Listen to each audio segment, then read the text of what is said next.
Baik untuk teman-teman semua yang bisa, kameranya dinyalakan saja.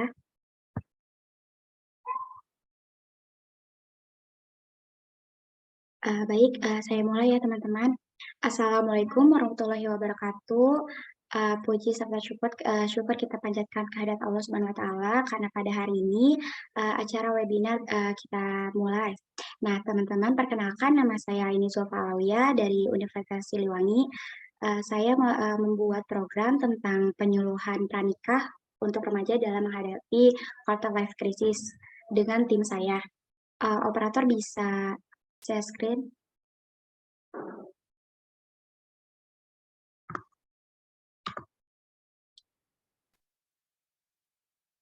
Nah, ini merupakan tim saya, yang sebelah kiri itu, bernama Amelia Fadila Putri, sebelahnya saya sendiri. Nah, yang di tengah ini pemateri kita, Ibu Rika, terus sebelahnya Dila, dan sebelahnya lagi Dilpa. Selanjutnya, nah ada satu lagi bernama Ahmad Fauzan. Oke, baik. Bagaimana teman-teman kabarnya? Semuanya sehat? Sehat, alhamdulillah. Alhamdulillahirrahmanirrahim. Semoga keadaannya selalu sehat dan semangat terus ya teman-teman. Oke, kenapa sih saya dan tim saya membuat program tentang penyuluhan pranikah untuk remaja dalam menghadapi quarter life crisis? Karena kita tuh lagi menghadapi fase quarter life crisis di mana kita sedang memikirkan semuanya mulai dari tuntutan orang tua, terus nikah muda, pekerjaan dan lain sebagainya gitu. Nah, tapi di sini fokusnya untuk nikah karena remaja tuh sekarang di sosial media sedang sibuk-sibuknya lagi memikirkan ke depannya tuh mau nikah sama siapa atau kepikiran nikah kah dan lain sebagainya gitu kan ya teman-teman. Nah, sebelum materi dimulai saya memberikan hal-hal yang harus bisa saya sampaikan. Yang pertama, untuk teman-teman semua yang ingin bertanya bisa langsung diketik aja di kolom Zoom. Nanti saya dan tim saya bakal men-screening dan bakal dijawab setelah materi ini selesai. Nah, teman-teman bisa diisi link absensi terlebih dahulu, nanti operator mengirim di kolom chat Zoom. Bisa dikirim oleh operator. Nah, 2 menit dari sekarang ya teman-teman bisa diisi terlebih dahulu.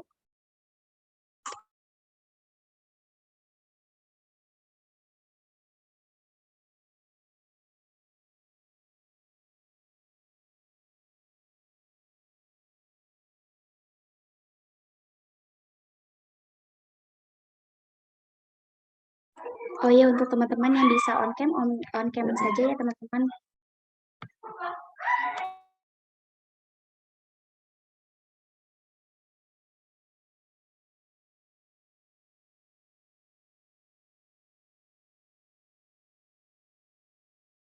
Oke, selanjutnya saya akan membacakan CV dari Ibu.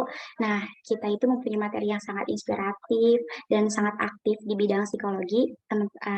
Operator bisa share screen CV dari materi kita.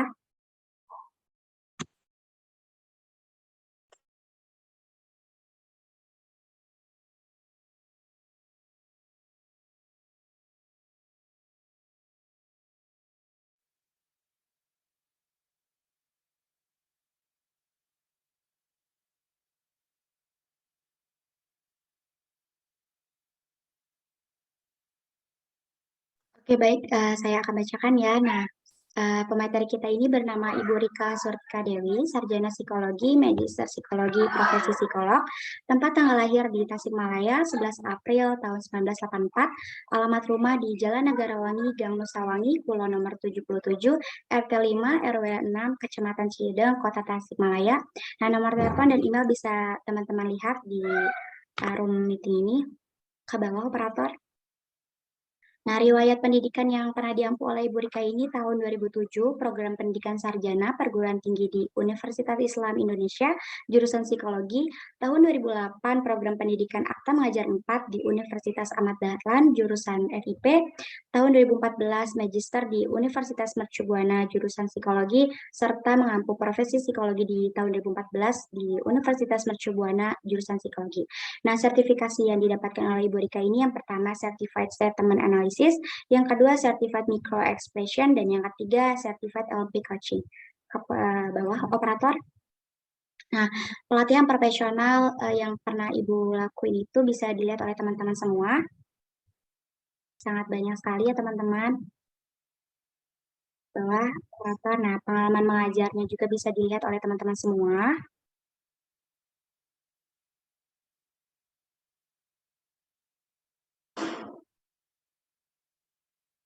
Nah, produk bahan ajar Ibu ini mata kuliah pengantar psikologi, program pendidikan PAUD, jenis bahannya yaitu modul cetak. Nah, pengalaman penelitiannya bisa dilihat oleh teman-teman semua di room meeting. Benar-benar sangat banyak sekali ya teman-teman semua. Bisa ke bawah, operator. Nah, pengalaman pengabdian masyarakatnya pun sangat aktif mulai tahun 2017. Bisa ke bawah, operator. Bisa dilihat ya oleh teman-teman semua sampai tahun 2022. Nah, konferensi atau seminar yang pernah Ibu lakuin juga sangat banyak dan sangat aktif banget ya Ibu ini. Bisa ke bawah, operator.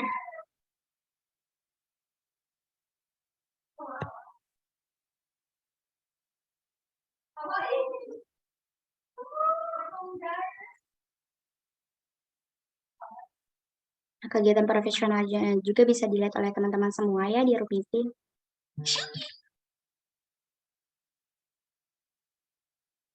Bisa dilihat oleh teman-teman semua ya.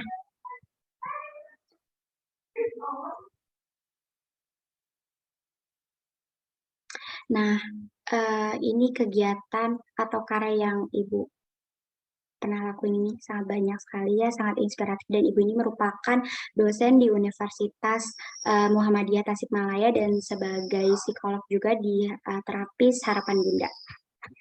Oke, baik. CV Ibu sudah selesai saya bacakan, bisa di-close oleh operator. Nah, terima kasih. Nah, apakah Ibu Rika sudah ada di room meeting? Ya, sudah. Oh iya, bagaimana Ibu kabarnya, sehat hari ini? Alhamdulillah, baik. Alhamdulillah. Apakah Ibu sudah siap untuk Iya, membacakan siap. materinya? Oke. Udah, insya Teman-teman, Allah. sebelum kita memulai acaranya, alangkah baiknya kita berdoa dulu ya terlebih dahulu. Dengan kepercayaan masing-masing, berdoa dimulai.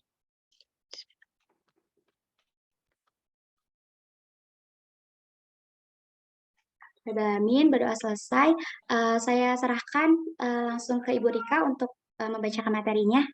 Terima Iya. kasih. Iya, baik, terima kasih Aini. Ini suara saya terdengar jelas? Terdengar jelas, Ibu. Oke, alhamdulillah. Ya.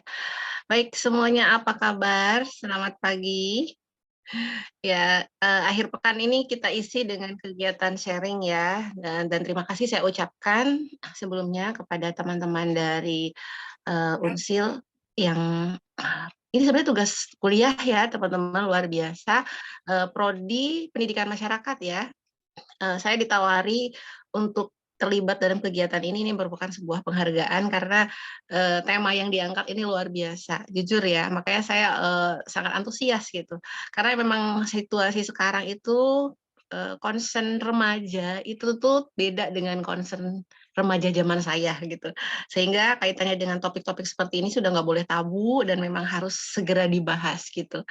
Ya, luar biasa saya senang sekali bisa bergabung di Zoom meeting pagi ini. Mudah-mudahan selama kurang lebih mungkin 1 jam ke depan ya dengan diskusi semuanya berjalan lancar gitu. Amin. Oke, hari ini mungkin saya akan dipandu ya untuk penyampaian materinya ya oleh operator. Nah, nanti silakan rekan-rekan yang ada di Zoom meeting ini jika ingin bertanya boleh langsung menuliskan di kolom chat, nanti panitia yang akan merekap gitu. Jadi nanti di akhir kita langsung tinggal diskusi ya. Oke, nanti materi juga mungkin akan di-share jika diperlukan oleh panitia ya, di grup mungkin ya, grup WhatsApp juga bisa ya. Baik, kita mulai saja. Bismillahirrahmanirrahim. Ya, temanya ini tadi saya bilang sangat luar biasa. Kenapa?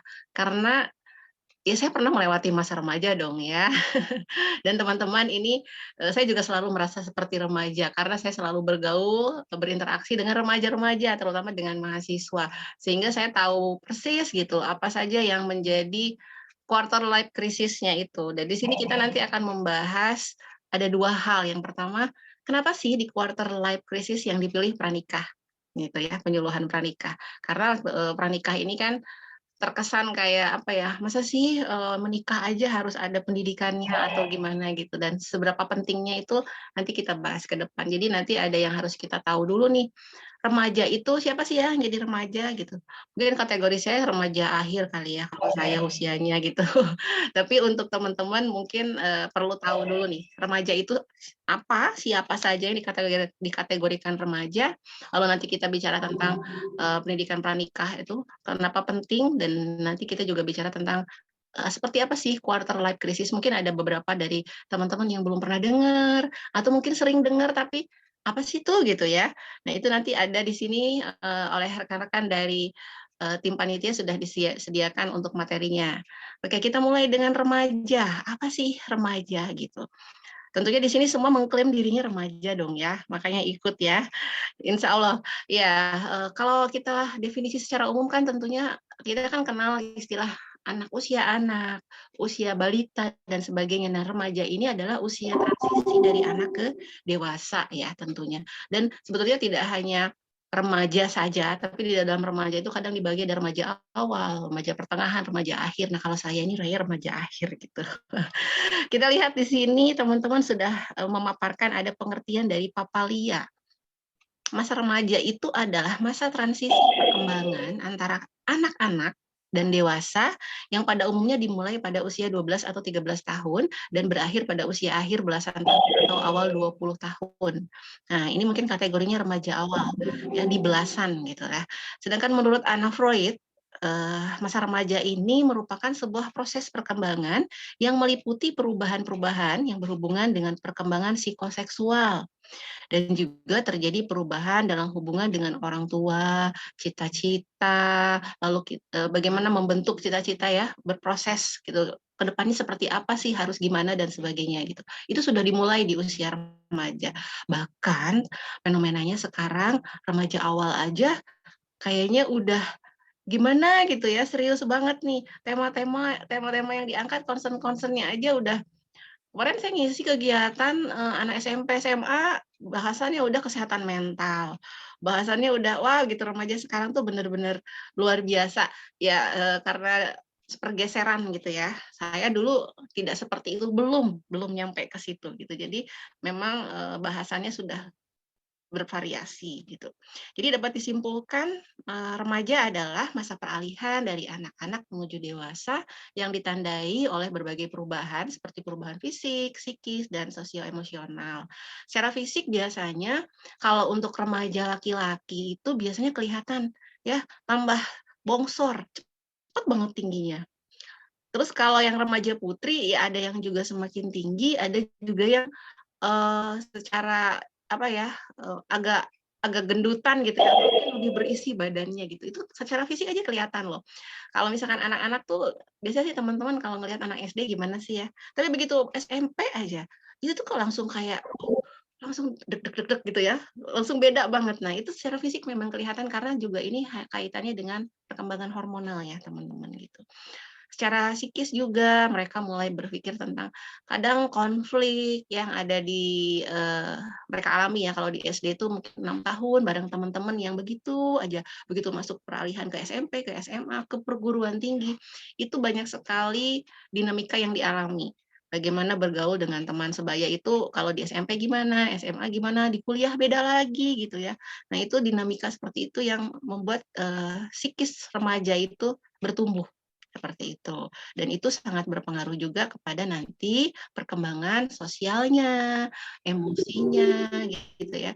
Gimana ada yang menarik diri ada yang sangat menikmati masa remajanya, eksplor ke sana ke sini, bergaul ya, ikut komunitas, aktif dalam berbagai bidang, mencoba ini, itu banyak. Tapi ada juga yang menarik diri, tidak percaya diri, dan sebagainya itu banyak. Dan itu juga manifestasinya nanti secara emosi kelihatan, gitu ya. Jadi kalau ada istilah tuh, remaja itu adalah masa storm and stress, gitu ya. Dan ini tidak akan terulang lagi, storm and stress-nya, dan benar-benar kita harus mempersiapkan di fase ini tuh sebaik mungkin, gitu ya. Itu ya untuk pengertian remaja. Next. Selanjutnya, kita masuk ke karakteristik ya, masa-masa remaja itu seperti apa nih gitu.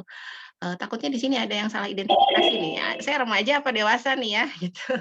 Nah ini lihat di sini mungkin teman-teman bisa menyimak nih, ada pengertian atau karakteristiknya ya, bahwa kalau di usia remaja itu biasanya perhatiannya tertutup pada hal-hal yang realistis. Jadi biasanya di usia seperti ini tuh mereka lebih udah mulai, apa ya, ya melihat dunia luar. Melihat apa yang, di ada di hadapan mereka itu seperti apa. Kan kalau masa anak-anak itu kadang masih imajinatif ya, kadang masih juga mereka itu, masih ya walaupun kadang di usia, apa ya, SD kelas 6 kelas 5 tuh mungkin sudah ada yang menginjak ke fase remaja awal, pubertasnya sudah lebih dulu, tetapi pada umumnya, biasanya dunia anak itu berbeda gitu. Kalau yang remaja itu udah realistis. Dan kalau misalkan di usia-usia anak-anak itu mereka kan kadang masih, dengan dunia idenya, dengan imajinasinya dan sebagainya. Lalu mulai menyadari akan realitas, ya gitu. Makanya di sini sering ada konflik. Dulu dia berpikir tentang, aku ini mungkin karena selama SD 6 tahun atau mungkin kan selama di rumah nggak pernah keluar tuh seperti apa tuh di rumah tuh ngerasa segala sesuatunya tuh aman, baik, tidak ada konflik, dan begitu di luar ternyata, mulai berhadapan dengan situasi-situasi yang berbeda. Dari situlah kesadaran terhadap realitas hidupnya itu muncul, gitu. Bahwa tidak segala sesuatu itu mungkin bisa kita dapat hanya dengan mau, tapi harus ada usaha gitu ya. Atau misalkan kita hanya tinggal merengek pada orang tua, ternyata di dunia luar itu kita harus mulai berbagi dengan orang lain, kita harus mengerem, kita harus mungkin, apa ya, menghargai orang lain juga, tidak bisa semaunya, egosentrisnya harus diturunkan dan sebagainya. Lalu sikapnya mulai jelas tentang hidup. Nah, ini kaitannya juga salah satunya yang mungkin kaitannya dengan quarter life crisis ini nih. Karena udah mulai berpikir, "Ini besok aku habis ngapain ya, kerja apa kuliah? Udah kuliah, ini jurusan nanti salah enggak ya? Kok kayaknya gini ya? Aduh aku salah jurusan enggak ya?" Gitu. Udah bingung jurusan, giliran udah, enak, "Aduh habis ini aku jadi apa ya?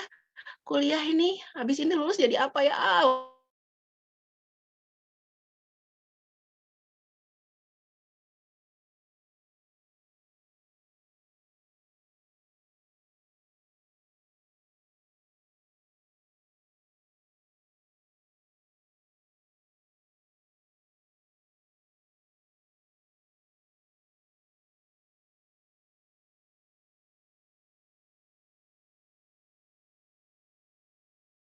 Takut ditinggal nih, sudah ada yang dekat, wah udah paciweuh gitu ya, banyak sekali. Nah itu yang mengawali masa remaja itu di sana sudah mulai ada, pemikiran tentang hidup, ini aku harus bahkan mungkin saat melihat orang menikah, saat melihat orang berkeluarga, melahirkan, punya anak, itu sudah ada bayangan kayak, "Ih gimana ya kalau aku nanti punya anak?" Itu tuh udah mulai lihat, "Ih gimana ya nanti kalau aku nikah?" Gitu, itu sudah mulai gitu ya. Bahkan mungkin sekarang lebih dini, saya ngelihatnya itu lebih dini gitu. Kaitan-kaitannya dengan ini sih mungkin karena informasi sih ya teman-teman gitu. Sekarang kan sosial media, tontonan-tontonan itu kadang, istilahnya mengenalkan hal-hal yang berbau apa ya, itu tuh udah nggak kenal umur lah intinya tuh ya. Kadang anak-anak udah nonton kaitannya dengan konflik pernikahan kayak gitu ya. Apalagi remaja dikasih drakor, aduh udah deh mulai bapernya nggak selesai-selesai, kayak gitu. Jadi banyak sekali yang kadang mempengaruhi. Ini nggak hanya tentang remaja tuh kayak gitu, enggak, tapi memang tergantung dari apa yang kita lihat, apa yang kita menjadi asupan ya.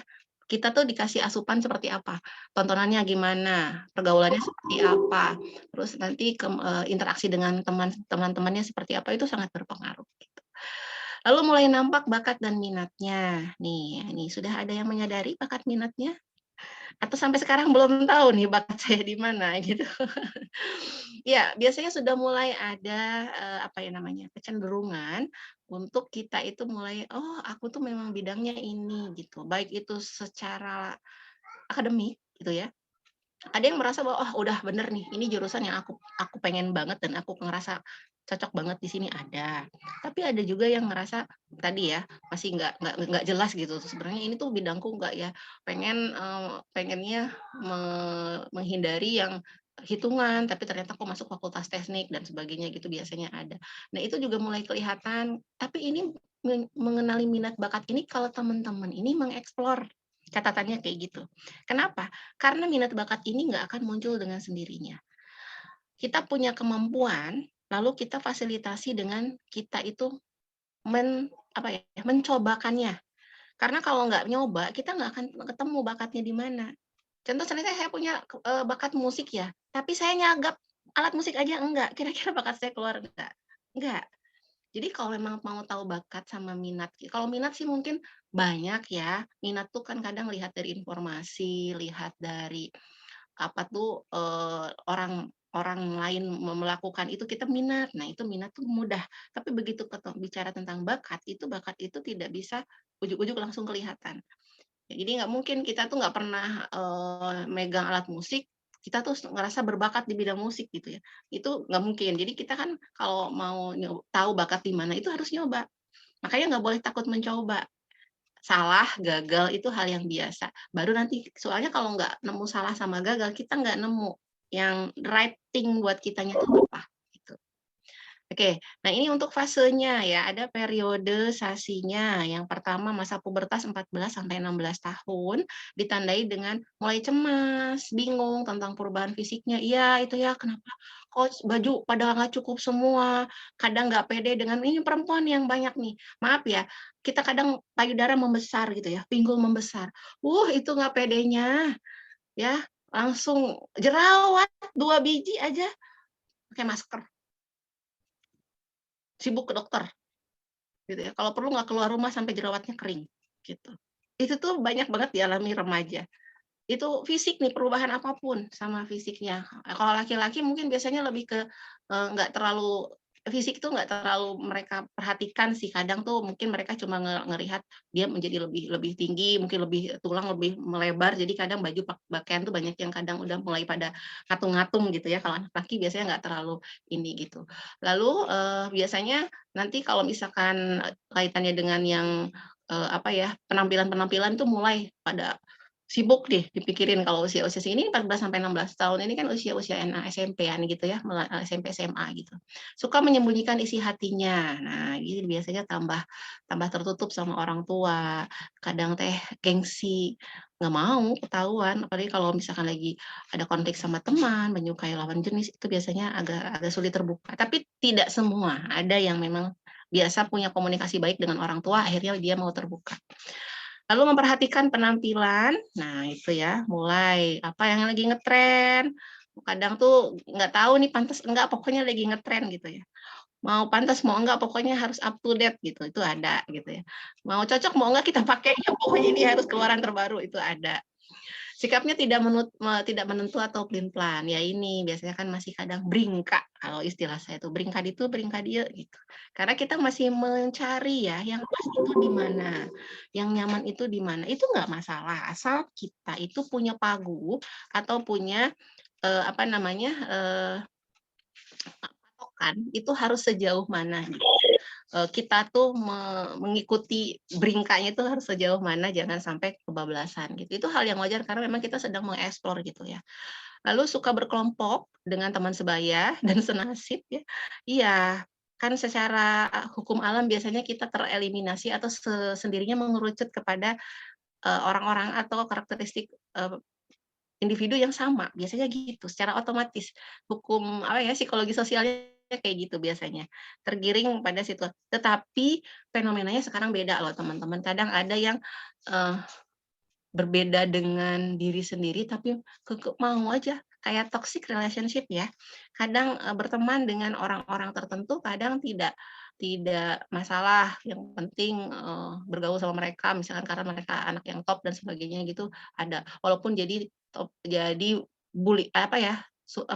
objek bulian, kadang ada seperti itu. Itu fenomenanya sekarang banyak.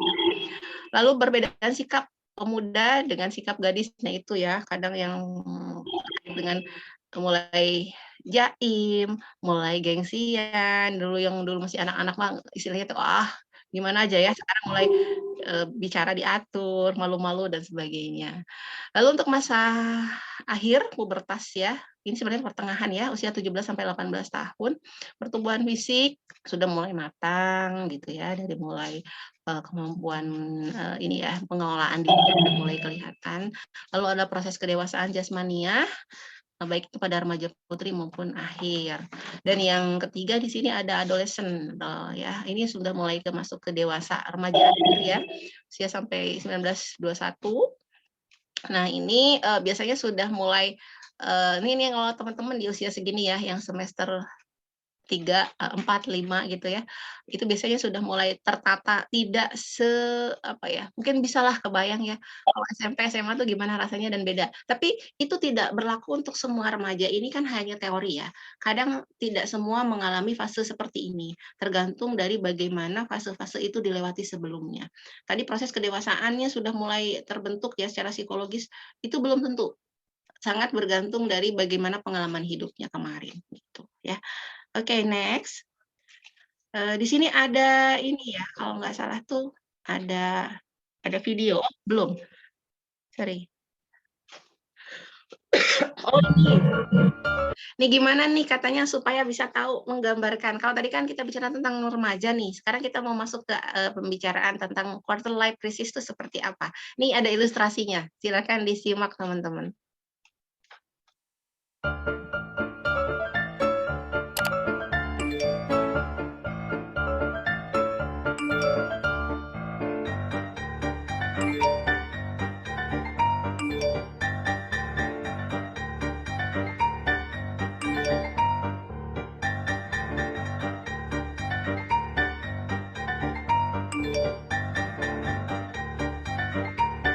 Aduh. Semangat.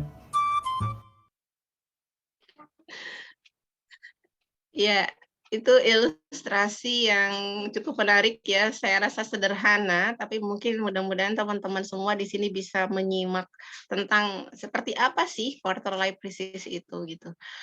Kalau dilihat dari definisinya ada krisis-krisis gitu nih. Nah, kita lihat tadi aja gimana sih kalau misalkan dalam kita menjalani kehidupan tuh sama kayak kita lagi nyetir motor tadi ya, tiba-tiba harus begini, harus begitu, tiba-tiba, ada, apa aja gangguan di tengah jalan gitu ya. Nah, contoh itu tadi seperti itu yuk. Sekarang kita masuk ke definisi ya, supaya lebih jelas. Apa sih quarter life crisis itu? Oke, next. Nah, di sini ya, ada definisi dari Afnan, ya, memaparkan bahwa quarter life crisis berupa perasaan yang muncul pada individu yang mana dimulai saat mereka mencapai usia 20 sampai 30 tahun ya. Ya ini perasaan mengalami rasa takut terhadap kelanjutan hidup ya. Gimana nih di masa depan nanti, termasuk di dalamnya ada urusan karir, bagaimana membangun relasi baik itu dengan teman sebaya, dengan orang lebih tua atau mungkin dalam keluarga tentunya biasanya kan beda ya. Usia remaja itu biasanya mulai kadang, sama sepupu aja, kalau dulu tuh temen main, temen ngabring, lompatan bareng, begitu ketemunya udah agak remajaan dikit, ada jaim-jaiman gitu, biasanya kayak gitu, itu udah kelihatan biasanya. Nah, yang ini perasaan mengalami rasa takut ini tadi tuh mulai deg-degan tentang ke depannya seperti apa gitu.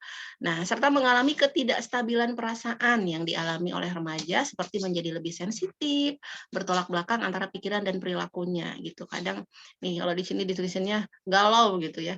Iya kadang idealisme kita itu pengen kita terapkan tapi kadang nggak sejalan dengan tuntutan, kadang kayak gitu. Di sini di gambar ini bisa dilihat teman-teman juga ada ininya ya, bagaimana yang memicu krisisnya. Nih ada perubahan besar ya, tekanan di masa transisi dari remaja akhir ke dewasa awal, bagaimana kesadaran ya saat kita aku nggak punya tujuan hidup, aku mau gimana sih ke depannya gitu, dan itu mulai dipikirkan di usia, 20-an ini, gitu ya. Lalu banyaknya pilihan yang tersedia hingga tidak bisa menentukan mana yang tepat gitu. Iya, biasanya kayak gitu memang, di usia ya inilah di usia kalian ini memang mengalami, "Ini gimana ya, enaknya kemana ya? Aku ngambil jurusan apa ya? Kalau udah lulus nanti aku mau kerjanya di mana?" Apakah kita mau menerapkan idealisme kita bekerja sesuai jurusan atau kita mau yang penting kerja, nggak perlu sama-sama jurusan gitu ya. Belum lagi kaitannya dengan pasangan hidup dan sebagainya, karena itu hal yang wajar yang sudah mulai harus dipikirkan oleh teman-teman ya. Tentunya kan kita udah, istilahnya melewati fase di mana kita mulai tertarik dengan lawan jenis, itu hal yang normal. Dan saat sudah melewati itu, kita kan tentunya berpikir juga tentang ke depannya karena melihat orang di sekitar kita, kakak kita dan sebagainya kan semua berproses ya, membangun keluarga, punya, pasangan dan sebagainya. Itu kan fase yang pasti kita ngelihatnya, "Aku juga bakal ke situ. Ih, gimana ya kalau aku?" Nah, itu kan sudah mulai gitu ya. Nah, hal-hal utama yang menjadi sumber kegalauan mereka biasanya yang pertama, situasi keuangan gitu ya. Ada juga terkait bagaimana, "Aduh iya menikah teh gimana sih punya anak?" Gitu ya. Apalagi kalau ternyata sekarang lihatnya berita-berita tentang perceraian atau ke KDRT, terus belum lagi, apa ya, pokoknya konflik-konflik dalam rumah tangga itu makanya pokoknya dikurangilah nonton-nonton gosip itu nanti bikin kalian tambah bingung gitu ya. Lalu tentang harapan perubahan dalam, ini ya, karir. Nah, jadi ini juga sangat, berpengaruh ya teman-teman, makanya kita tuh harus punya prioritas gitu. Kadang itu datang bersamaan. Di fase yang sama kita tuh berpikir tentang pendidikan kita, kadang ada yang mungkin nggak lulus-lulus, tapi di sisi lain kita tuh kayak pengen cepet kerja. Nah, habis kerja ada juga bahkan mungkin belum lulus tapi udah pengen nikah, gitu. Atau enggak ada yang sudah mau ngajak nikah, gitu. Habis lulus habis lulus terus ngapain, kerja di mana dan sebagainya, terus harus punya penghasilan berapa karena nanti aku harus menyiapkan rumah apa, oh banyak sekali. Padahal, di usia dewasa, gejolak semua itu tuh tidak terlalu mencolok ya, karena memang sudah, berproses. Tapi di awal, di usia remaja awal yang mengalami life crisis ini biasanya munculnya bersamaan. Jadi kadang kadang seolah-olah kayak, "Ih, banyak banget nih bebannya," gitu. Itu tuh biasanya karena munculnya bersamaan gitu. Oke, next. Nah, ini fase remaja yang mengalami quarter life crisis ini seperti apa? Ini tadi ada kegelisahan dalam mengatasi tantangan, dan perubahan yang terjadi. Merasa, "Ini gimana? Belum apa-apa udah deg-degan, belum apa-apa udah ngerasa, aduh," gitu. Itu semua persepsi yang kita miliki itu sebenarnya terbangun dari pengalaman kita melihat di dunia sekitar kita, teman-teman. Makanya ada istilah anak yang mengalami, perpisahan orang tuanya, biasanya tuh juga lebih cemas saat menghadapi, eee, apa ya, pemikiran tentang bagaimana membangun rumah tangga. Nah itu kan, itu sangat bergantung kepada apa yang kita alami sebelumnya, gitu. Tapi ada, apa, individu atau remaja yang memang tidak melewati fase seperti itu juga tetap mengalami kecemasan ya, gimana nanti, aduh kalau aku rumah tangga seperti apa, itu ada. Tidak semuanya, simptomnya harus sama. Tapi biasanya seperti itu. Jadi tergantung dari bagaimana kita melewati fase-fase yang, mendukung itu sebelumnya. Lalu munculnya respon negatif dan krisis emosional, ya di sini.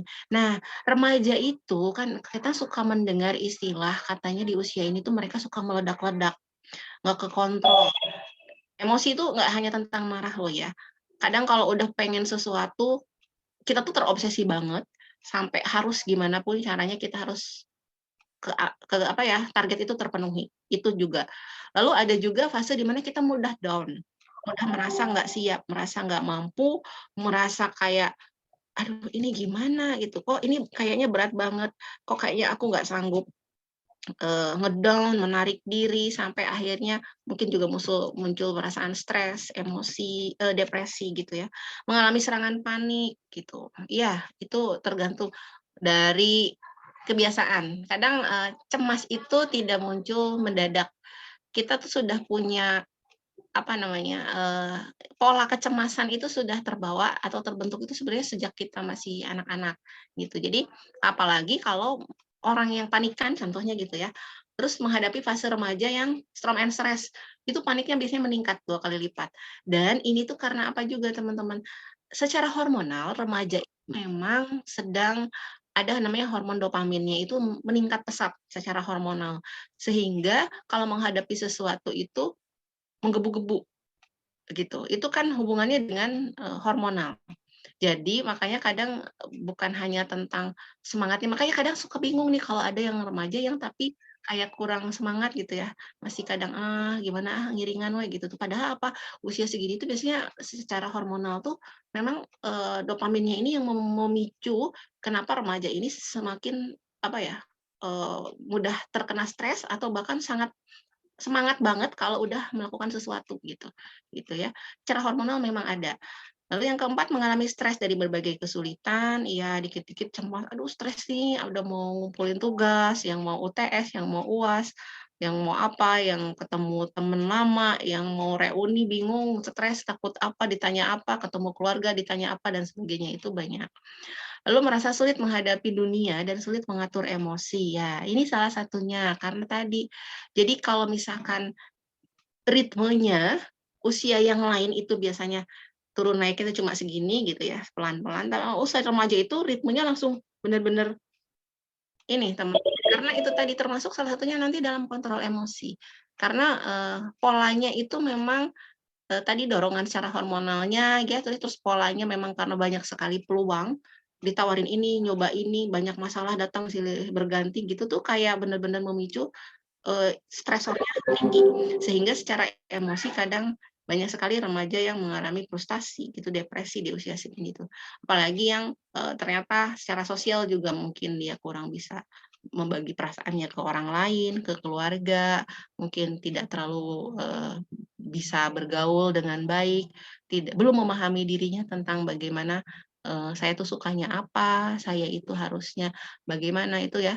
Apalagi yang juga minim tentang self loving gitu ya, mencintai dirinya itu juga minim, kadang mudah sekali mengalami stres dan kesulitan mengatur emosi ya. Selanjutnya yang terakhir ada meragukan kemampuan dirinya sendiri, ya ini ya, kurang percaya diri, bisa enggak gitu. Itu hal yang wajar karena memang kita kan di fase berproses ya, jadi kadang menghadapi sesuatu tuh belum yakin. Saya juga mengalami itu dulu gitu, kadang nggak yakin melakukan apa-apa tuh kadang membandingkan dengan orang lain. Kadang orang lain gimana, aku bisa nggak ya kayak gitu, aku udah sebagus dia belum ya, aku pengen ngelebihi dia dan sebagainya, itu hal yang normal gitu. Oke, silakan next. Itu ya, quarter life crisis itu gambarannya seperti itu, teman-teman. Jadi ada apa-apa yang kita hadapi itu biasanya cenderung memunculkan gejolak cemas, emosi, deg-degan, kadang nggak mau makan, susah tidur, dan sebagainya gitu ya. Nah ini gambarannya nih, yang ada di isi kepalanya remaja yang sedang di fase quarter life crisis-nya ini. Nih, habis lulus ngapain? Aduh, aku bukan belum punya pacar ya gitu. Atau enggak ternyata punya pacar tapi kok kayaknya nggak yakin ya dan sebagainya. Aduh, udah mau diajak nikah tapi gimana? Tapi ada yang nanya, ini udah lulus nih, pasti ditanyain mau nikah umur berapa? Aduh, gimana gitu ya. Masa depan, aduh kuliah lagi apa nikah gitu ya. Atau kerja, mau kerja apa? Ya tadi ya contoh saya bilang mau asal kerja. Kadang kan ada idealisme kita. Ya saya kan sarjana ekonomi. Masa saya kerja jadi ini katanya apa, misalkan apa ya, di teknik gitu ya, itu kan kadang ada idealisme sampai kadang kita mandek, nggak ke sana, nggak ke sini, karena sibuk dengan, overthinking dengan tadi, pertimbangannya gitu, idealisme. Tapi ada yang, "Alah naon yang penting mah kerja, habis kuliah tuh ya kerja, mau ngapain, apa aja lah kerjanya yang penting halal." Ada yang kayak gitu ya. Terus kan nanti mulai udah kerja, mikir lagi, "Ah di dia mah geuning gajinya kecil," gitu ya, "ke sana nggak pindah nggak, ke mana nyari yang lebih bagus." Itu dialami. Dan teman-teman kalau nggak mengalami quarter life crisis di usia segini, mengalami quarter life crisis di usia 30-an itu akan membuat, apa ya, dinamika yang jauh berbeda, muncul masalahnya banyak, gitu. Contoh gini, kan ada nih orang habis lulus, terus nikah misalkan kayak gitu ya. Tapi sebenarnya orang ini punya dorongan kayak misalkan aku sebenarnya pengen kerja, aku sebenarnya pengen kuliah lagi, karena sebenarnya aku tuh pengen nongkrong sama teman-teman, tapi situasi membuat dia dihadapkan pada kenyataan bahwa dia harus langsung menikah. Habis menikah teh ya kadang kan mungkin punya anak gitu ya, melahirkan, sehingga fase-fase dia quarter life crisis-nya itu tidak tercapai dengan atau tidak terlewati dengan baik gitu. Banyak yang masih ngegantung. Nah, biasanya itu konfliknya muncul nanti gitu. Bukan berarti udah kelewat gitu ya, udah nikah, enggak, tapi kadang, apa ya, perasaan yang kemarin belum tuntas itu muncul kok nanti dan itu akan memunculkan konflik yang justru lebih berat nanti. Makanya mengalami hal fase seperti ini itu sebetulnya, bagus gitu, berarti kalian secara situasi, apa ya, dinamikanya memang kayak remaja banget gitu dan itu hal yang wajar, tetapi tergantung dari bagaimana nanti kita harus bisa mengelola diri ya, terutama kaitannya dengan pengelolaan emosi menghadapi berbagai macam kekhawatiran yang kita hadapi tadi gitu. Oke, next. Nah, ini juga ilustrasinya nih, lumayan lucu ya, silakan disimak teman-teman. Ketika aku baru pulang kuliah nih, capek banget.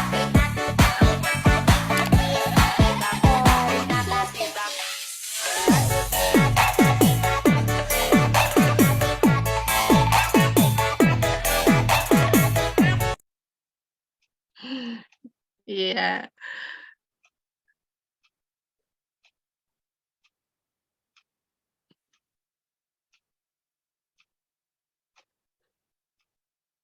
Oke, ini berhenti, videonya sudah selesai atau hanya di saya nih yang berhenti? Oke, ya itu tadi ya, kadang tuh, menikah menjadi sebuah jalan keluar dari kebingungan itu tadi gitu. Kan kadang ada yang, "Aduh matas capek mikir ah, capek kuliah teh jadi pengen cepet lulus, ah udah lulus mah udah we nikah we." Ngerasanya bahwa biar semua selesai gitu ya. Tamatnya tuh apa, kadang kan itu bukan hal yang salah saat kita berpikir saat menikah itu kita merasa bahwa, "Oh besok mah udah ada yang bertanggung jawab kepada kita, nggak usah mikir habis habis lulus teh harus kerja apa. Nanti sekarang sudah punya suami, sudah ada yang bisa, istilahnya meng-cover ya dari mulai kebutuhan, terus kita udah menjadi tanggung jawab dari, pihak lain gitu. Kita tidak bertanggung jawab terhadap diri sendiri kasarnya gitu ya. Ada yang teman berbagi, kita dilindungi dan sebagainya. Padahal tidak semudah itu ya teman-teman. Saya bukan orang yang kontra dengan menikah muda, tidak. Menikah itu adalah ibadah, sesuatu yang baik, bukan sesuatu yang negatif. Tetapi alangkah lebih baiknya karena tantangan kita di masa sekarang itu sangat besar, alangkah lebih baiknya kalau diimbangi dengan pengetahuan dulu. Karena, kaitannya dengan kesiapan itu akan menentukan tentang bagaimana kita menjalani hari-hari dengan label sudah menikah itu tadi, gitu. Dan di sini kita akan masuk dulu ke definisi dulu ya, tentang apa sih menikah gitu ya. Saya yakin sih udah pada tahu ya, tapi kita tidak ada salahnya kita, lihat dulu dia ada definisi dari, Kosanke, bahwa, pernikahan itu adalah suatu ikatan lahir antara dua orang laki-laki dan perempuan untuk hidup bersama dalam suatu rumah tangga dan menurut ketentuan-ketentuan syariat Islam maupun, agama lainnya gitu ya. Jadi, kalau bicara tentang pernikahan itu tentunya sesuatu yang, eee, resmi ya, dalam artian, eee ini yang dilakukan dengan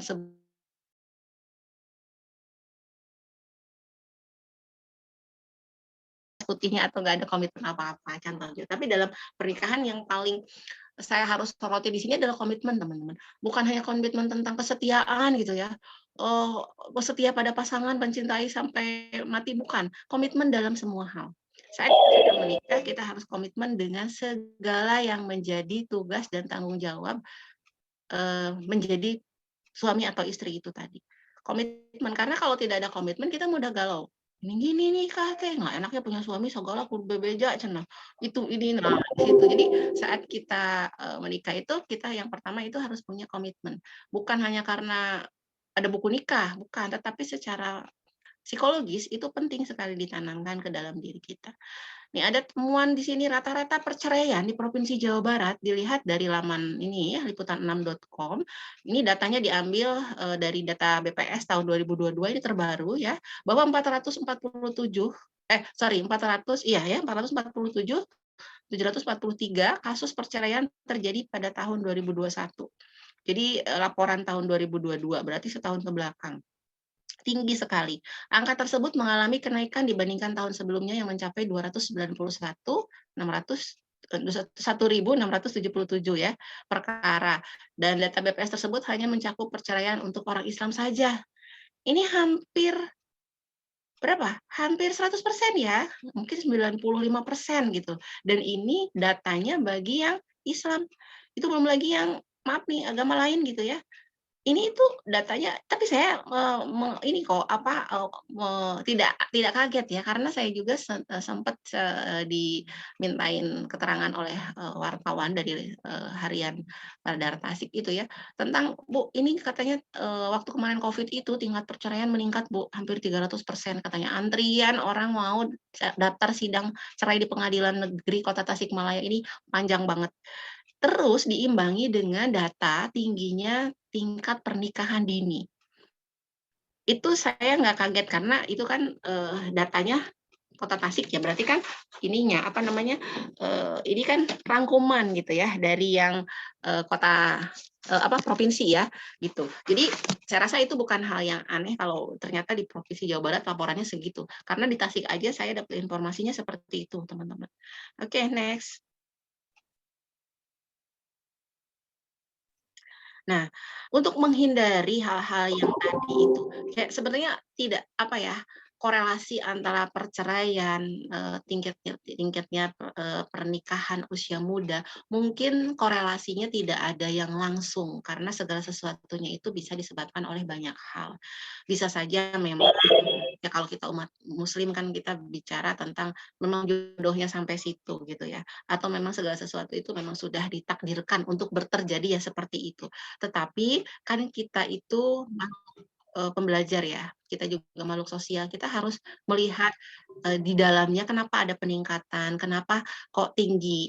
Lalu kita boleh tahu juga dinamika yang terjadi saat ini orang bercerai itu karena apa saja, kan kita harus belajar ya, menjadikan kita untuk pengetahuan gitu ya.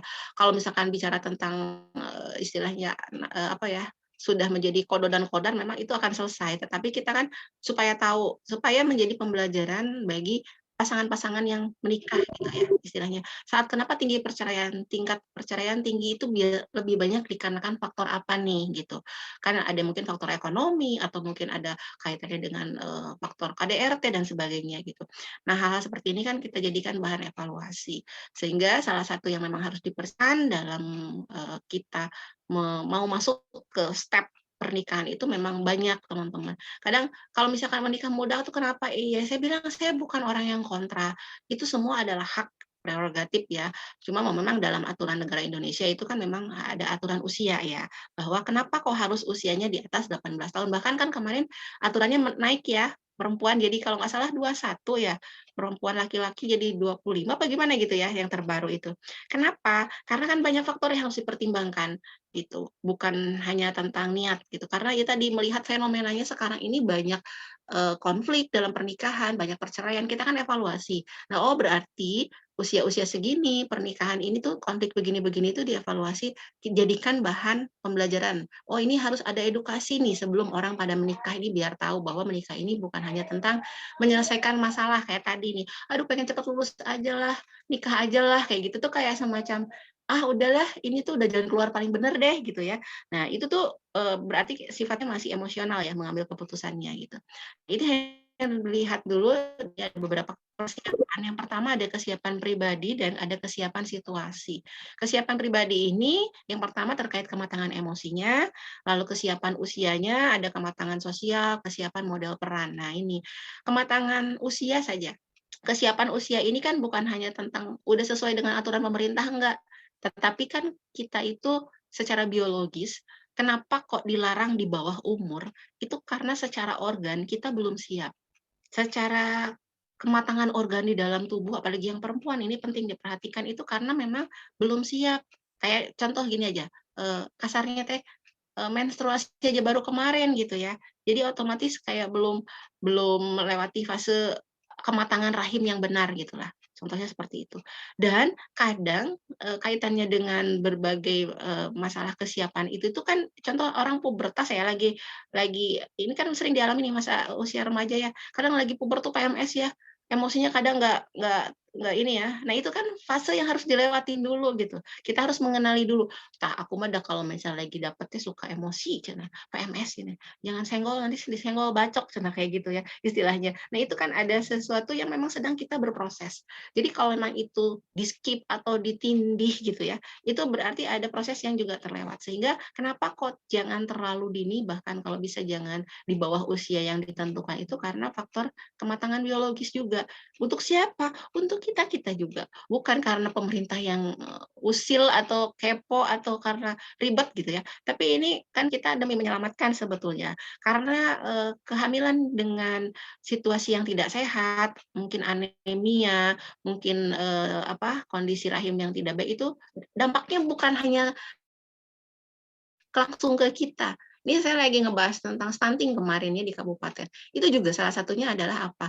Stunting, anak yang kita lahirkan nanti bermasalah. Jadi sebetulnya ya panjang runtutannya itu teman-teman. Persiapan pranikah ini bukan hanya tentang antara saya sebagai calon pengantin, tetapi ini dampak ke depannya yang harus kita perhatikan gitu. Gitu ya. Dan kematangan emosi ini juga nih banyak kan kadang kita ngerasa eh, semua orang itu kan bisa berubah kapan saja. Saat kita sudah menikah, terus pasangan mungkin tidak sama perilakunya dengan saat kita masih dideketin gitu tuh ada konflik juga atau ternyata pernikahan tuh begini ya, ternyata yang dibicarakan bukan hanya tentang kamu dan aku, ternyata sekarang bicaranya tentang ini aduh kerjaannya sepi, aduh dagangnya sepi, aduh ini penghasilannya kurang, aduh ini harus beli ini dan beli itu shock gitu ya. Kadang kalau nggak siap secara mental itu akan menjadi konflik loh besar, bahkan menimbulkan perceraian gitu. Karena apa? Karena ternyata nggak ada komitmen di antara mereka bahwa dalam situasi sulit apa yang harus dilakukan. Apakah menerima atau justru ngerasa ih yang si eta mah cenah kieu, cenahnya ah udahlah aku mah nggak mau sama kamu dan sebagainya. Itu kan udah telatnya, namanya udah nikah gitu. Makanya nanti jatuhnya ujung-ujungnya sudah masuk ke area konflik atau perceraian. Makanya itu diminimalisirnya dari awal. Harus ada komitmen gitu. Karena peran dalam berumah tangga, menikah itu banyak sekali yang nanti harus dijalankan. Kematangan sosial nih, sudah bisakah kita menempatkan diri dalam situasi sosial tatkala kita contoh misalkan kita menikah, terus pasangan kita tuh ternyata bekerja, dikenalkanlah sama teman-temannya. Tapi kita masih masih kayak yang ah apa sih ah males ah ngumpul-ngumpul nggak usah lah masih basa-basi atau malu atau gimana gitu. Secara sosial kita ngerasa belum siap untuk apa ya membaur karena kalau sudah menikah itu kebutuhannya bukan tentang hanya saya, tapi pasangan kita yang harus kita bantu, ya. Terus lo punya anak, nanti anak kita juga kita harus berperan secara sosial ke lingkungan karena demi anak, contoh kayak gitu. Nah, kalau secara sosial kita belum punya kesiapan seperti itu biasanya muncul banyak konflik nanti ke depannya dengan konflik peran, intinya seperti itu. Lalu ada konflik, kesiapan model peran juga. Nah, ini tadi, siap nggak untuk menjadi karena kan udah menikah itu nanti statusnya istri orang. Istri orang berarti kita punya keterbatasan dalam bergaul, contoh ya, udah nggak boleh nih sembarangan, nggak izin, atau ternyata dibatasi bermain dengan teman yang lawan jenis dan sebagainya. Itu kan harus siap. Kalau nggak siap pasti jadi konflik kayak gitu. Terus bagaimana kita berperan menjadi seorang istri yang punya tanggung jawab bahwa kita harus misalkan memenuhi kebutuhan suami ya dari A sampai Z-nya. Kadang yang biasanya belum belum bisa ngurus diri, tahu-tahu harus ngurus anak orang, itu juga kaget. Aduh cenah saya oge cenah lomari tara diberesan tiba-tiba ayeuna cenah punya suami barangna banyak harus diberesan itu ini. Nah, kaget gitu ya. Itu pola-pola yang kadang terlihat sepele, tapi itu bisa jadi konflik teman-teman. Itu yang masalah pribadi dulu. Belum lagi yang kesiapan situasi. Bagaimana kita menikah itu bukan hanya bicara tentang kamu, aku, saling mencintai, tetapi ternyata kan juga harus dipertimbangkan finansialnya, terus waktunya. Kenapa? Tadi kembali lagi, ini bukan hanya bicara tentang saya, atau kamu, atau Anda. Tapi kalau sudah menikah itu nanti kan harus ada kita, gitu ya. Bagaimana membangun situasi yang bisa membuat sejahtera keduanya, bukan hanya tentang kamu dan aku. Bahkan nanti kalau sudah punya anak, bukan hanya tentang kamu dan aku, tapi anak kita, kita. Itu kan harus siap gitu. Ya bukan terus bilang harus kaya dulu atau apa enggak, tetapi harus siap paling tidak. Dan sudah ada punya planning, skema tentang finansial dan tentang kesiapan waktunya tadi, gitu.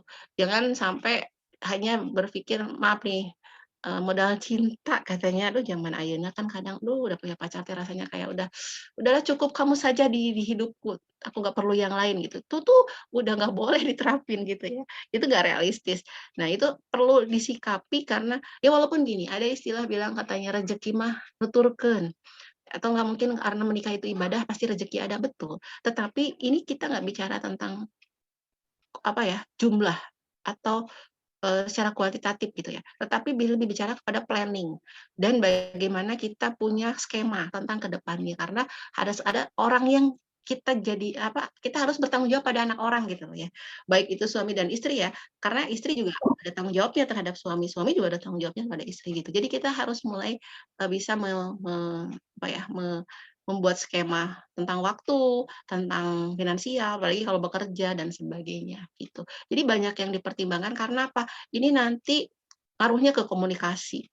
Dua-duanya bekerja, ternyata sibuk, nggak jarang ketemu, ngobrolnya kalau mau tidur doang, berantem, gitu, ya. Ternyata yang satu bekerja, yang satu enggak, kebutuhannya kurang, nggak tercukupi, berantem, gitu. Terus yang satunya nggak mau ikut bantuin, maunya uangnya sendiri disimpan dan sebagainya, itu berantem. Pokoknya banyak yang kelihatan sederhana tapi bisa menjadi konflik besar, gitu. Oke, next.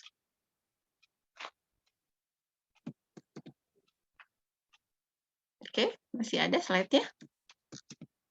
Ya, dampak yang tidak mempersiapkan pernikahan ini seperti apa? Ini berdasarkan hasil penelitian ya teman-teman, dan ini sifatnya tidak ya seperti ini plek gitu ya, dalam artian berdasarkan sebuah penelitian yang dilakukan oleh Purwaning Tias dan kawan-kawan, diperoleh bahwa ini loh yang menjadi dampak pernikahan yang tidak ada persiapannya gitu ya, dampaknya secara psikis ya. Yang pertama ada kecemasan, cemas ya. Nah, ketika orang merasa tidak siap menghadapi bahaya, ini kecemasan yang muncul.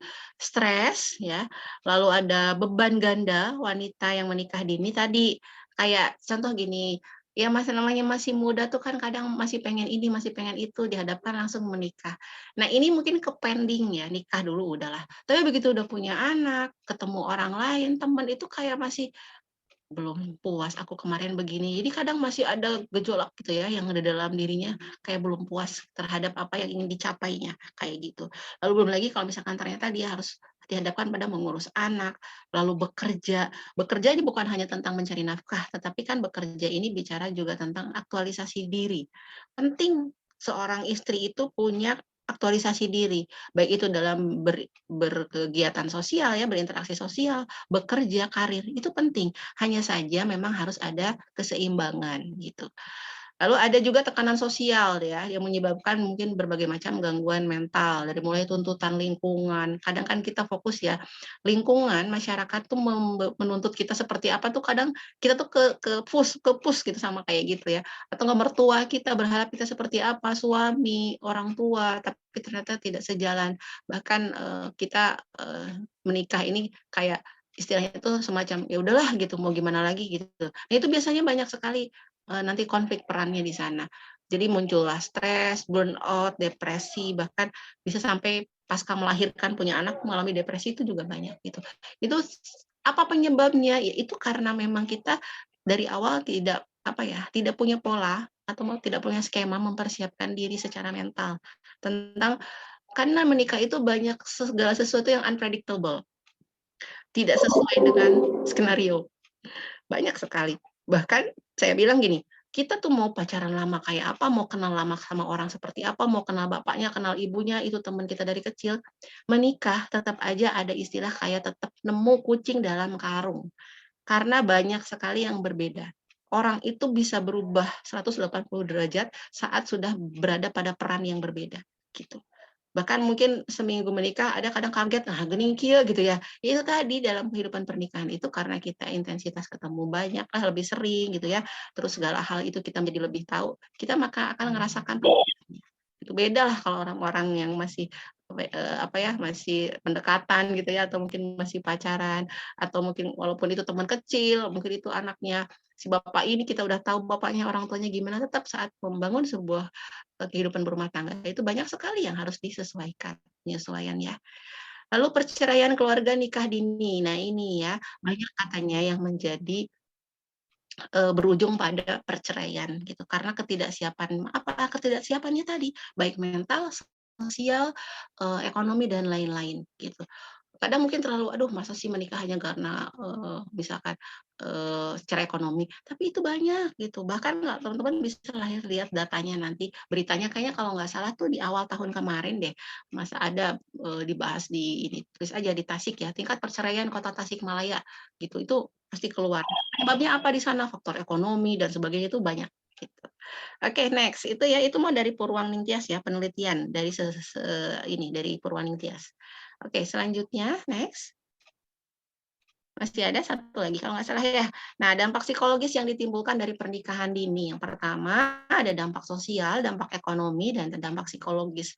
Ini sebenarnya mungkin udah terjabarkan tadi ya. Jadi secara sosial bisa kalau ini karena kita tidak familiar dengan masyarakat gitu ya, pernikahan dini itu kadang masih dianggap sebagai sesuatu yang, "Ih, masa sih, menikah muda?" dan sebagainya gitu ya. Ya tadi lagi kembali lagi saya sih bukan orang yang kontra, karena di agama saya gitu ya, di Islam, itu pernikahan itu tetap sebuah apa ya, sesuatu yang positif gitu. Tapi tadi, kadang kan stigma di masyarakat itu berbeda gitu. Dan berbeda ini bukan berarti mereka yang negatif ya, karena tadi bahwa kan menikah itu kan harus ada banyak pertimbangan. Apakah dia cukup usianya, apakah secara reproduksi organ reproduksinya sudah matang, apakah dia sudah memang menunjukkan perilaku yang cocok nih jadi ibu-ibu gitu kan, kadang masih bubudakeun tapi udah gendong budak, kan aneh ya, gitu kan. Saya pernah loh lihat di sebuah desa yang mana iya, di desa eee, sorry keklik ininya, videonya. Di desa di kota enggak di kota, di Kabupaten Tasik itu ya, yang pada anak-anaknya pada menikah muda, ada yang baru lulus SD dan sebagainya. Dan itu yang kayak anak gendong anak, teman-teman, itu ada. Jadi ibunya jajan di warung, jajannya jajanan kayak makanan anak-anak sekarang, anaknya juga megang jajanan. Itu tuh secara sosial, kan kalau saya yang mungkin tidak biasa dengan pemandangan seperti itu langsung mikirnya, "Ih, kok gitu ya?" Gitu. Tapi kalau saya kan kebetulan alhamdulillahnya karena mungkin dari akademisi ya, jadi berpikir tentang itu bisa ya, mereka secara emosi bisa mengurus anak, tidak ada mungkin kepengen kayak teman-temannya yang lain kalau di TV di kota mah pada masih main, pada apa, dia sudah punya anak dan sebagainya gitu. Itu secara sosial tuh memang beragam gitu ya.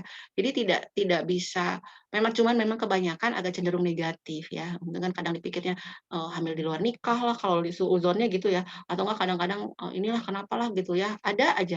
Ya walaupun memang, kaitannya mungkin di masyarakat tuh lebih melihatnya kadang, yang harus dilihat dulu anak ini udah cocok belum, kasarnya gitu.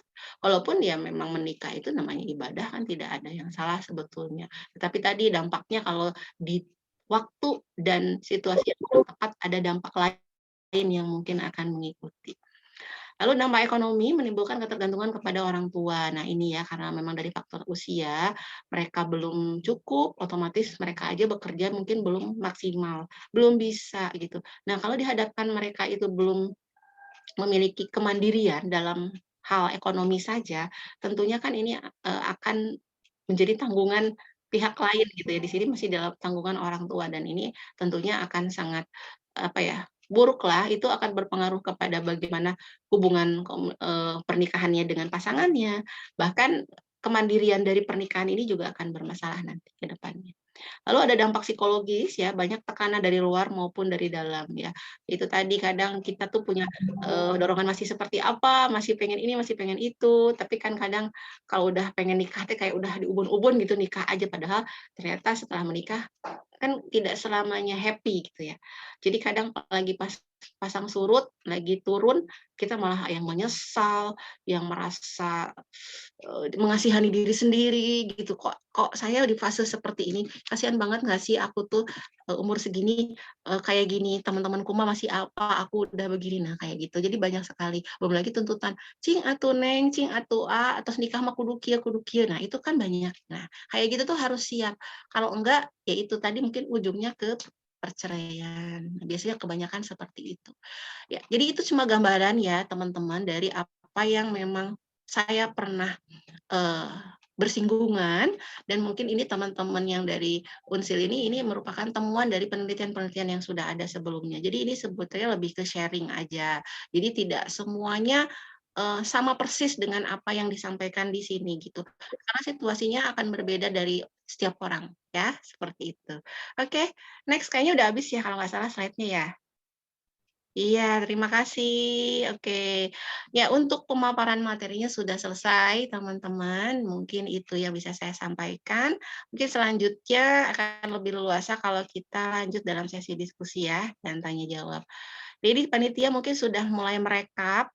Nanti silahkan mau ada yang mungkin disebutkan namanya untuk disampaikan langsung atau mau panitia yang menyampaikan pertanyaannya. Silahkan. Oke, baik Bu, izin masuk. Nah, akhirnya materinya sudah selesai ya teman-teman ya, bisa dibayangkan gitu ya. Untuk nikah itu ternyata banyak hal-hal yang harus dipersiapkan gitu, bukan hanya tentang materi atau non materi, ternyata banyak banget gitu. Karena nantinya biar kita ke depannya itu bukan hanya pengen punya anak, tapi punya masa depan yang cerah gitu kan ya. Nah, di sini mulai masuk sharing session ya teman-teman. Udah ada pertanyaan dari Syahla Nabila. Oh ya Ibu, sebelumnya apakah mau langsung dibacain atau ditampung terlebih dahulu atau langsung dijawab aja Ibu? Mungkin satu-satu ya, biar takutnya saya lupa. Oh, oke. Satu pertanyaan, saya jawab satu pertanyaan. Itu, ada yang direkap mau berapa pertanyaan? Kalau waktunya cukup silakan. Ya, Semua lima nggak apa-apa. lima boleh Ibu? Oke, silakan. Iya, tapi Oke. satu-satu ya, takut saya lupa. Oke Ibu, baik. Oke. Sebentar ya teman-teman.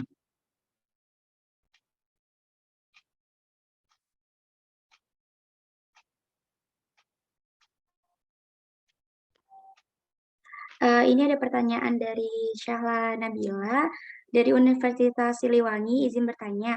Nah, berbicara mengenai romansa yang ada di lingkungan kita, berdasarkan pengamatan saya melalui media sosial dan lingkungan teman saya mengamati beberapa di antara mereka itu terjebak dalam toxic relationship, yang dimana mereka terjebak dalam hubungan yang tidak sehat dengan pasangannya. Nah, beberapa di antaranya itu rata-ratanya terjebak dengan pasangan yang manipulatif.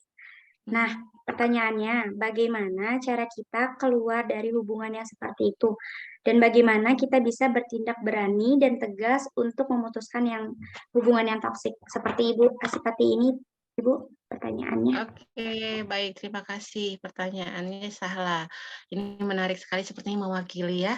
Banyak yang tepuk tangan nih, kayaknya nih, aku banget nih sudah diwakilin. Oke. Ya, itu tuh fenomenanya banyak sekali ya teman-teman sekarang, toxic relationship. Baik dalam hubungan dengan lawan jenis, pertemanan, ataupun dalam bergaul. Mungkin kalau yang, disampaikan Sahla ini kaitannya dengan kayak teman dekat gitu kali ya, pacar gitu ya. Gimana?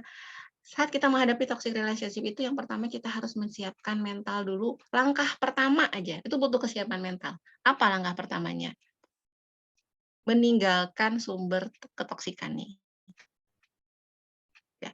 Kalau kita mau jadi volunteer ya, mau menyadarkan orang yang toksik itu untuk bisa berubah dan sebagainya gitu kan, mungkin karena cinta atau apa, mungkin kita ingin berusaha merubah dirinya gitu ya. Tetapi kadang kalau memang itu bisa dilakukan dengan, apa ya, komunikasi yang baik, silahkan dicoba. Tetapi kalau tidak memungkinkan dan kalau ternyata ini lebih banyak sifatnya menyakiti atau banyak sifatnya merugikan salah satu pihak, itu yang langkah pertama itu adalah meninggalkan sumber ketoksikannya itu. Kenapa? Karena itu akan berulang. Ketoksikan itu, toksik itu kan sebetulnya bentuk apa ya? Kita punya sebuah karakteristik. Nah, kita terapkan ke orang gitu. Jadi si yang ketoksikan itu biasanya terbentuk karena salah satunya memang ada yang toksik. Ada yang misalkan contoh orangnya pencemas, orangnya kayak pengen menguasai, ada pengen sesuatu dari pasangan dan sebagainya. Itu tuh biasanya muncul dalam sebuah hubungan, tapi mesti ada yang dominan. Nah, kalau kita bisa mengimbangi dominansi itu nggak masalah. Tapi kalau ternyata justru malah kita menjadi objek ketoksikan itu, berarti kita kan dalam situasi dirugikan nih. Nah, salah satu step pertama aja sebelum bicara ke yang lain, itu kita harus punya, kemampuan untuk meninggalkan. Karena kita itu setelah meninggalkan akan masuk fase kedua, di mana kita harus menyembuhkan diri atau harus mengobati diri karena dampak toksik tadi. Karena apa? Karena bisa saja selanjutnya kita yang jadi toksik, gitu loh. Jadi sebetulnya dalam bicara tentang bagaimana kita untuk,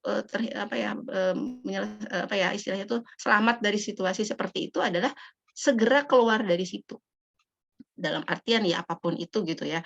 Contoh misalkan, kasar nama kalau orang ini bilang, "Putuskeun," gitu ya. Tapi kalau misalkan digituin kan mungkin nanti pengen balik. Intinya harus ada komitmen bagaimana dia berubah. Karena, toksik itu kan sesuatu yang biasanya harus ada pihak yang dominan, ada pihak yang ditekan intinya gitu ya. Sehingga hubungannya tidak sehat. Jadi hanya satu arah aja nih, satu orang yang ini itu dan sebagainya, lalu satu pihaknya ini tidak bisa berbuat apa-apa. Biasanya kan seperti itu. Nah, kita kan kadang sebagian besar dari kita contoh, orang timur nih kan kadang-kadang nggak enak, sungkan, sieun oge mungkin kan salah satunya bisa aja gitu ya, atau karena hal-hal lain yang kadang membuat kita tidak berani untuk bilang tidak. Asertivitasnya itu rendah, mau bicara tidak, jangan, aku nggak mau, itu tuh kayaknya beresiko gitu ya, kayaknya tuh takut takut gimana gitu, sehingga kadang kita terjebak dalam hubungan yang toksik seperti itu. Yang sebetulnya harus kita lakukan adalah, sebenarnya kita membangun hubungan itu biasanya kan, ada pendekatan dulu, dan dari awal teman-teman harus sangat peka kepada kemungkinan-kemungkinan muncul ketoksikan seperti ini. Karena sebetulnya udah kelihatan teman-teman, cuma kadang karena kita merasa kadang misalkan suka, kadang itu orang yang udah kita pengenin banget, ternyata dia datang ke hidup kita dan kayaknya pas udah tuh kayaknya masa sih mau ku lepas gitu. Nah, ada perasaan seperti itu jadi kadang membuat kita suka nggak logis gitu ya. Padahal ketoksikan itu biasanya sudah di awal karena tidak mungkin, toksik itu semakin parah kalau tidak ada, bibit-bibit dulu di depannya. Itu sebenarnya udah kelihatan. Jadi komunikasi dalam membangun hubungan di awal itu sebenarnya sudah harus kita jaga, ya. Dari mulai persamaan hak, ya, dari mulai kamu, boleh cerita, aku boleh cerita, kamu kalau ini begini, aku juga boleh begini, itu dari awal sudah harus dibangun, supaya tidak terhindar dari hubungan model seperti itu. Tapi kalau misalkan kita sudah mulai terjebak dengan hubungan seperti itu, yang pertama ada kita lakukan, kita meninggalkan itu tuh untuk menyelamatkan diri kita. Karena biasanya selanjutnya kita itu tadi, punya luka batin karena ketoksikan itu dan kita juga khawatir kita nanti menjadi pelaku atau kita juga toxic nanti ke next relationship-nya, kayak gitu, gitu ya. Oke, seperti itu. Ada yang belum terjawab mungkin dari pertanyaannya tadi Syahla? Bagaimana tanggapannya Syala, Nabila, bisa unik? Apakah sudah terjawab? Apa ada yang ingin ditanyakan kembali? Baik, sebelumnya terima kasih kepada Ibu yang telah Iya, menjawab pertanyaan saya dengan sangat, baik dan informatif ya. Mudah-mudahan, bisa dijadikan, eee, saran dan gambaran, untuk kita ke depannya dalam menghadapi, hubungan toxic relationship. Terima kasih banyak Ibu atas iya. jawabannya, sangat baik. Sama-sama. Oke, salah. Oh ya, satu lagi, yang penting itu kita supaya terhindar dari toxic relationship itu adalah kita harus punya self loving, mencintai diri sendiri, itu yang pertama dan kalau bisa sejak sebelum kita punya pasangan, sejak sekarang, bahkan saat kita nggak punya orang, sehingga kita nanti tidak akan menggantungkan kebahagiaan kepada orang lain. Jadi kita harus punya self loving. Jadi dengan self loving kita akan lebih bisa menjaga diri, kita lebih sadar bahwa itu nggak pantas loh orang kayak gituin aku, itu kayak gitu. Jadi kalau misalkan dari awal kita nggak punya self loving, maka kita akan sangat terjebak dan susah keluar. Tapi kalau sudah punya self loving, kita akan punya tolak ukur, pantas nggak orang itu gituin aku? Itu wajar nggak? Dan sebagainya. Itu biasanya nanti akan kita ngerasa, "Oh aku kayaknya kok nggak nyaman ya digituin, aku nggak siap." Nah kayak gitu ya, self loving itu penting. Oke. Oke selanjutnya, ini, pertanyaan kedua ya.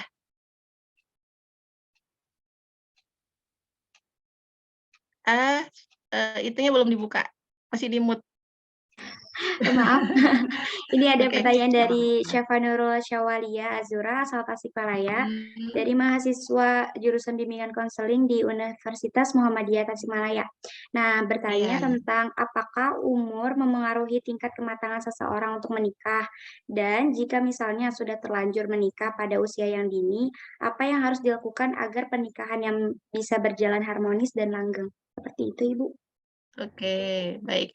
Ya, terima kasih Safa pertanyaannya. Ya, kalau misalkan sudah, sebetulnya tadi ya, kalau bicara tentang kematangan itu tuh tergantung kematangan apa yang kita bicarakan. Kalau kematangan psikologis ini sangat bergantung kepada bagaimana histori kehidupan sebelumnya. Kalau bicara tentang faktor, biologis tentu berpengaruh, karena kematangan organis itu kan, sejalan dengan kematangan chronological age-nya ya.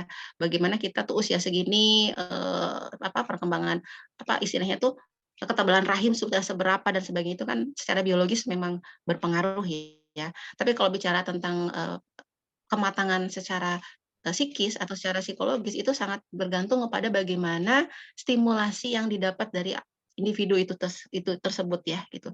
Jadi bagaimana dia itu tadi melewati fase-fase yang memang sudah harus dipersiapkan sebelumnya. Secara sosial bagaimana, secara emosi seperti apa gitu.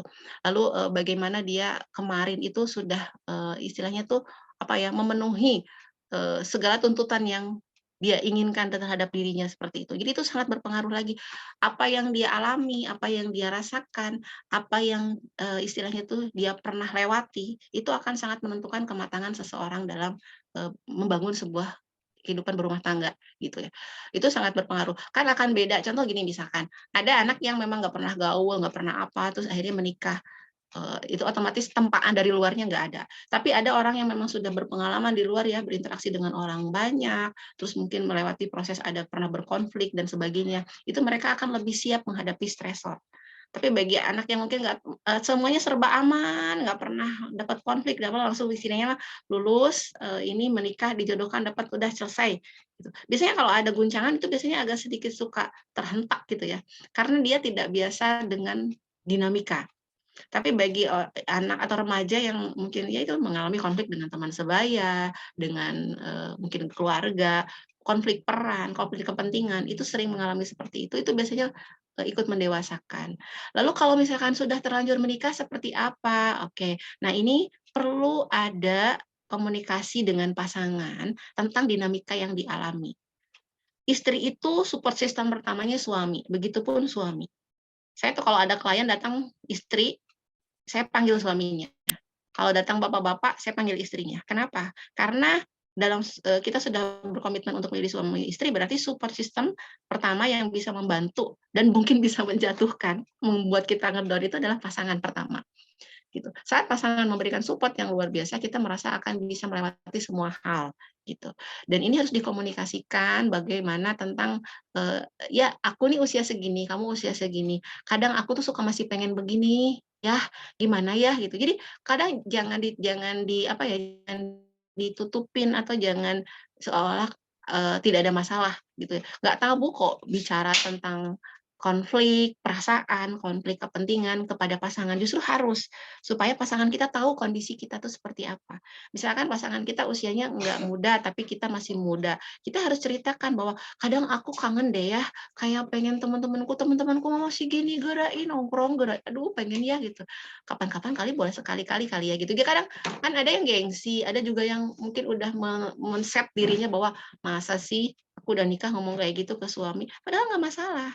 Atau enggak ternyata ada konflik, aku teh kayak kadang ya suka kepikiran lihat temanku kuliah, kok aku nggak kuliah ya, pengen deh kayaknya aku kuliah, atau enggak, eee, aku kuliah terus, nikah jadi nggak sempat kerja gitu. Gimana sih rasanya kerja ya, dulu sih langsung nikah ya, gimana. Jadi ada komunikasi dengan pasangan. Komunikasi pasangan dan pasangan jadinya tahu, itu yang paling penting. Sehingga apapun yang nanti kita alami, kita rasakan itu pasangan itu mengerti gitu ya, entahlah bentuk support-nya seperti apa ya, apakah mungkin dia dengan akhirnya, bisa membuat kita tetap, mengaktualisasikan diri terhadap hal-hal yang belum kita capai, atau mungkin pasangan hanya menjadi, pendengar yang baik, tapi paling tidak, pasangan itu harus tahu menjadi partner support system pertama bagi kita sebagai istrinya, misalkan kayak gitu. Jadi untuk lebih, harmonis itu kan bicara tentang sesuatu yang bukan tidak hanya tidak ada konflik, harmonis itu kan berarti saling bisa menerima gitu ya, saling bisa memahami, kan itu kuncinya. Jadi nanti ada komitmen bahwa, "Oh iya aku sudah komitmen mau menikah, usia istriku segini." Misalkan usianya masih 19. Nah, dalam usia 19 tahun itu jangan hanya ngelihat bahwa, "Oh kamu tuh udah nikah, mau usia berapapun pokoknya kamu mah harus sudah memposisikan diri menjadi ibu-ibu." Enggak. Tapi kita harus tahu tetap bahwa, "Oh, istriku 19 tahun, dinamikanya anak umur 19 tahun tuh gimana sih?" Meskipun dia sudah menikah, tetap dinamikanya mah umur 19 teh gitu, gitu. Nah, itu harus diketahui oleh pasangan ya. Jadi jangan sampai, eee, dinamika yang kita alami itu kita sembunyikan atau justru pasangan kita nggak tahu, gitu. Jadi seperti itu ya, biar bisa saling support. Karena kan udah ada perbedaan usia tuh udah ada perbedaan pola pikir ya, gitu. Harapan dia yang mungkin udah dewasa, sedangkan kita di usia segini tuh kadang ada gap, kadang nggak sejalan. Nah, itu biasanya jadi konflik, gitu. Seperti itu ya, Safa. Mudah-mudahan berkenan. Nah, sepertinya pertanyaannya Syafa dan Rida sama ya, yang Rida itu tentang komitmen komunikasi. Jadi intinya itu Mhm, untuk membangun, rumah tangga yang baik dan harmonis tetap harus ada mhm, komunikasi satu sama lain gitu. Jadi, mhm, ada masalah apapun yang dialami harus ngobrol satu sama lain, jadi biar cepat selesai iya gitu. iya, jadi harus dikomunikasikan lah intinya begitu ya? Iya. Mhm, Oke, selanjutnya ada pertanyaan Nida dan ini sama juga seperti pertanyaan Alfitri, yaitu, mhm, dari mahasiswi jurusan Pendidikan Baik, Teknologi Ibu, Informasi. terima kasih atas ya dari jawabannya. Bekasi Oh ya, Pertanyaan iya, bagus sama-sama. sekali. oke, Assalamualaikum. Waalaikumsalam. Waalaikumsalam, Nah, selanjutnya ada pertanyaan dari Nida dan Alfitri ya, tentang, mengenai quarter life crisis, misalnya kita sedang berada di fase tersebut yang sedang banyak sekali permasalahan, di mana kita dihadapkan beberapa pilihan antara melanjutkan studi, menikah, atau berkarir. Lantas, bagaimana cara kita untuk mempertimbangkan hal tersebut supaya langkah kita atau pilihan kita tepat? Seperti itu, Ibu. oke baik. Iya ini ya kadang, pilihannya, eee, berat, jadi kadang semua muncul tadi saya bilang. Antara pengen kuliah, pengen menikah, atau mungkin pengen berkarir dan sebagainya. Ya, itu sebetulnya, kita yang paling tahu jawabannya itu sebetulnya diri kita sendiri, gitu. Kita pengen semuanya tercapai, pasti, gitu ya. Siapa yang nggak mau nikah, siapa yang nggak mau kerja gitu ya, siapa yang mungkin nggak pengen studi lanjut gitu. Tetapi memang kita harus dihadapkan pada membuat prioritas, gitu. Prioritas itu dibuat berdasarkan apa, bukan hanya tentang mau kita, aku maunya begini gitu, tetapi lebih juga dilihat tentang bagaimana kemungkinan-kemungkinan yang mensupport-nya tadi, gitu. Contoh misalkan kayak kita, contoh habis lulus nih, lah pengen nikah, nah misalkan sudah punya pasangan belum? Pasangan kita udah yakin belum dengan orang tersebut dan sebagainya, bukan hanya tentang menikah. Nah tetapi, dalam meyakinkan terhadap pasangannya belum belum yakin nih gitu, katanya aku mau sambil kerja dulu, misalkan kayak gitu. Dan itu tuh sebetulnya yang paling tahu tuh diri kita. Tapi kalau memang kita fokusnya adalah setelah lulus itu pengen menikah, ya tidak masalah, berarti fokus kita adalah sekarang mencari pasangan yang tepat, kayak gitu. Tetapi kalau kita masih punya angan-angan bahwa walaupun aku pengen nikah, tapi aku pengen kerja dan aku pengen kuliah lagi, itu berarti kita harus cari pasangan yang bisa menerima PR kita itu. Mengkomunikasikannya kepada pasangan bahwa aku mau menikah dulu sama kamu, tapi tuh aku masih punya angan-angan, kamu siap enggak? Jangan sampai kalau udah nikah teh, "Kamu tuh gimana sih udah nikah masih aja mikirin pengen kerja, masih we pengen kuliah." Nah, ribet kan gitu. Padahal dari awal, sebenarnya kita udah pengen punya angan-angan itu gitu, tapi kan cuma prioritas ya, kita tuh pengen ini dulu gitu. Nah, sebetulnya itu harus dikomunikasikan. Siap nggak pasangan kita dengan kita yang punya PR ini? Bahwa aku mau menikah, tapi tolong nanti ke depannya kamu jangan ini ya, marah kalau misalkan aku pengen pengen kerja, karena kerja ini bukan hanya tentang cari uang, tapi kerja itu sebagai bentuk aktualisasi diri kita sebagai manusia. Karena saat kita bekerja, kita merasa berguna buat orang lain, merasa bangga sama diri kita gitu ya, apa yang kita capai itu bikin kita mengapresiasi diri kita gitu ya. Nah, itu juga banyak secara psikologis membuat apa ya, kita secara ini lebih lebih matang gitu ya, kayak gitu. Jadi bicara tentang itu tuh semua harus dikomunikasikan, siap nggak gitu, atau nggak ternyata pengen kuliah lagi, ya tapi harus dibicarakan, "Oke, aku tuh udah nikah tapi pengen masih kuliah lagi," ke suaminya bilang. Terus misalkan nanti dibicarakan, "Kuliah lagi, oke, nanti kalau kamu kuliah lagi boleh siapa yang mau membiayai?" Gitu. Apakah suami kita siap atau memang ternyata masih oleh orang tua kita dan sebagainya. Jadi segala, yang menjadi, apa ya, peluang kita itu harus dibicarakan. Prioritasnya ada di siapa? Di masing-masing. Bagaimana kita mau punya prioritasnya itu tadi, gitu.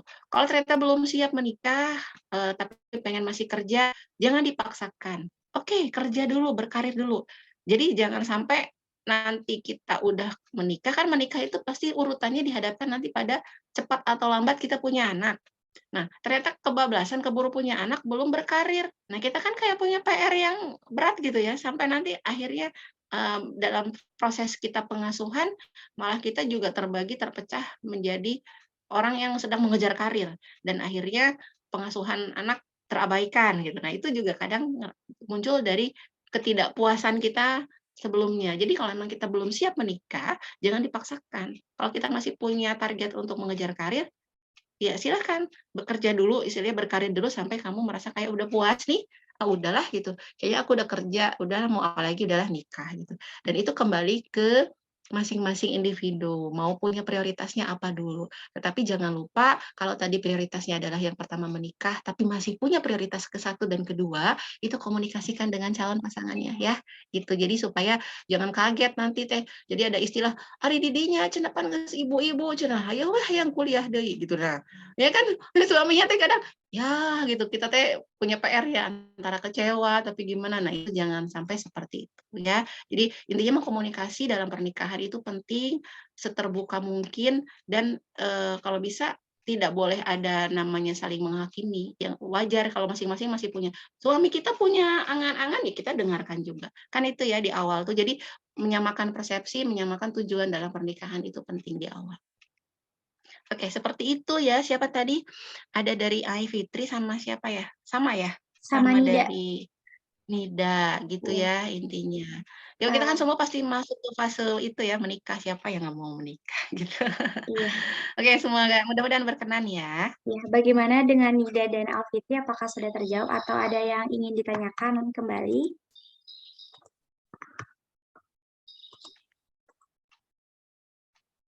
Oke, baik. Sepertinya sudah ya. Dilanjutkan saja. Ada Oke. pertanyaan dari Dila Naila, Mhm, mahasiswi Poltekkes Tasikmalaya, izin bertanya. Tadi kan sudah dijelaskan bahwa menikah di usia muda itu dampaknya kurang baik. Lalu, mhm, apabila nikah di usia yang terlalu tua itu bagaimana dalam psikologisnya? Nah, terkait mhm, dengan komitmen sebelum menikah itu kan penting atau tidak? Karena mhm. biasanya komitmen sebelum menikah ini sering terjadi kepada pasangan yang ingin menikah nantinya, tetapi meminta kepastian di awal. Seperti itu, Ibu. Oke, baik. Sebentar, kalimat yang kedua ini karena biasanya komitmen sebelum menikah itu sering terjadi kepada pasangan yang ingin menikah nantinya, tapi meminta kepastian di awal. Oh iya, ini mungkin sebetulnya agak nyambung sama yang sudah saya jawab tadi ya, bahwa kayak istilahnya apa ya, kalau artis bilangnya kan perjanjian pranikah gitu ya. Maksudnya perjanjian pranikah di sini itu bukan hanya tentang masalah harta dan sebagainya itu, tapi tadi terkait bahwa dalam menikah itu kita kan menghadapi, mengarungi kehidupan bareng-bareng, tiba-tiba tadinya sendiri jadi punya partner. Kita kan harus mempertimbangkan apa yang menjadi impian partner kita, apa yang menjadi impian kita dan harus kita selaraskan, gitu ya. Bahwa kamu punya mimpi habis menikah tetap mau kerja, suami apalagi laki-laki ya biasanya mah, kerja-kerja, menikah-menikah, kuliah deui kadang gitu. Nah biasanya yang banyak, muncul konflik itu kalau pada di perempuan, karena biasanya kan kita dihadapi pada kewajiban kita sebagai istri dalam rumah tangga dan kadang sudah menjadi ibu. Nah, itu biasanya agak berat ya. Makanya dari awal sekali dalam mencari pasangan itu kalau bisa diperhatikan komunikasinya. Sesuka-sukanya, seidola-idolanya kita sama pasangan kita, karena dia apalah pertimbangannya itu tuh kalau bisa tetap kalau untuk istilahnya gini ya, pacaran atau dekat mah ya udahlah gitu, tapi kalau udah mau menikah, pertimbangannya itu tolong dipertimbangkan matang-matang, apalagi komunikasi. Jangan sampai kita merasa bahwa, biasanya kan gitu ya beda kalau masih pacaran katanya ngerti banget, tapi begitu udah nikah kok kayaknya nggak pengertian dan sebagainya. Itu tadi karena kita tuh tidak, membuka atau apa ya, menceritakan apa yang menjadi angan-angan sama impian kita kepada pasangan. Jadi memang penting di awal untuk membuat komitmen gitu ya. Jangan sampai tadi walaupun bikin komitmen aja kadang masih ada yang berubah gitu ya, apalagi kalau nggak bikin komitmen gitu. Nah itu tadi kaitannya, terus yang tadi usianya ya, itu kalau yang bernikah muda itu ada dampak, iya memang. Kalau di usia lebih tua bagaimana? Itu juga ada dampaknya gitu ya. Tentunya kalau misalkan bicara tentang faktor usia, secara biologis aja tentunya, beresiko ya gitu. Kan kaitannya dengan misalkan kalau, ini relatif ya dibilang usia tua itu usia berapa gitu. Kadang bisa kaitannya dengan kalau misalkan usia menikah di 30-an berarti kesempatan untuk hamil dan punya anaknya berapa kali gitu ya, sangat, relatif ya, usia, kalimat usia ini gitu. Dan kalau misalkan di atas 40, faktor, menikah di usia 40 dan hamil di usia 40 itu sebetulnya beresiko tinggi anaknya mengalami cacatan. Salah satunya juga stunting tadi, karena apa? Karena kondisi kesehatan atau, tubuh dari usia segitu secara umum, saya nggak bilang semuanya, itu biasanya sudah ada penurunan, kayak gitu. Jadi, kesiapan dalam pengelolaan kehamilannya itu sudah berbeda. Ada tapi yang berhasil tentunya dengan bantuan penggunaan nutrisi dan sebagainya, atau pemeriksaan yang rutin dan sebagainya. Saya nggak bilang semua, tetapi memang beresiko. Secara emosi, secara psikologis, apakah beresiko juga? Iya, karena apa? Biasanya, kita nggak tahu alasan orang kenapa menikah di usia lebih tua. Ya, mungkin kalau bicara tentang jodoh, kita kan bicara atas jodohna dongkapna usia sagitu gimana lagi ya. Tapi kadang secara kita nggak tahu apakah memang karena dia mungkin selama ini selektif. Ada yang menikah di usia tua karena kajongjonan berkarir, ada. Sehingga kadang merasa atuh da cenah nggak penting-penting banget atau udah punya pasangan teh ngadon riweuh, kadang mah cenah yang saya udah mandiri, yang saya udah bekerja, udah bisa punya penghasilan, tidak bergantung sama orang lain, tiba-tiba harus menikah dan ada orang yang kayak mengatur hidup kita.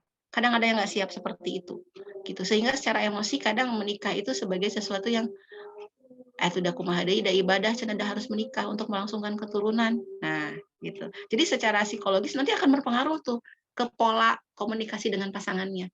Kalau menikahnya karena faktor itu. Kalau faktornya memang karena menikahnya karena faktor yang mungkin tidak kita rencanakan, seperti karena memang mungkin tidak menemukan pasangan yang pas terus, gagal terus dan sebagainya, itu juga akan beda nanti ke depannya secara psikologis dalam memaknai pernikahan itu. Apakah dia akan lebih menjaga karena merasa ini tuh udah momen yang saya pengen-pengen dari dulu gitu ya. Itu akan lebih menjaga, mungkin lebih toksik juga ke pasangan, itu bisa. Banyak, saya nggak bisa ini ya, kemungkinannya banyak sekali. Tetapi akan berpengaruh secara psikologis, ya jelas gitu ya, seperti itu. Oke, seperti itu. Masih ada pertanyaannya? Baik, Oke, ditunggu sebentar ya Ibu, sedang iya. azan zuhur. Oh iya iya, Ya, silakan. ditunggu dulu ya sebentar ya teman-teman. Oke.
Baik teman-teman, sudah selesai azannya. Untuk Dila, bagaimana tanggapan jawaban dari Ibu Rika? Apakah ada yang ingin ditanyakan kembali atau sudah cukup?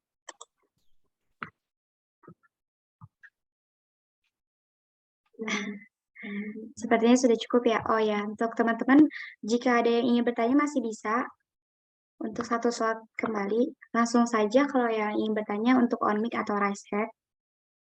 Oke, oh iya, sudah ya. Yang ini cuma ucapan terima kasih. Oke, Dila ya, semoga berkenan. Nanti teman-teman bagi yang ingin bertanya atau mungkin di luar forum ini bisa kan ada nanti di WhatsApp group atau ada nomor saya ya tadi di CV ya, seperti itu. Oke, kalau ada yang ingin bertanya secara langsung, boleh katanya dari panitia mengizinkan untuk raise hand atau open cam juga boleh.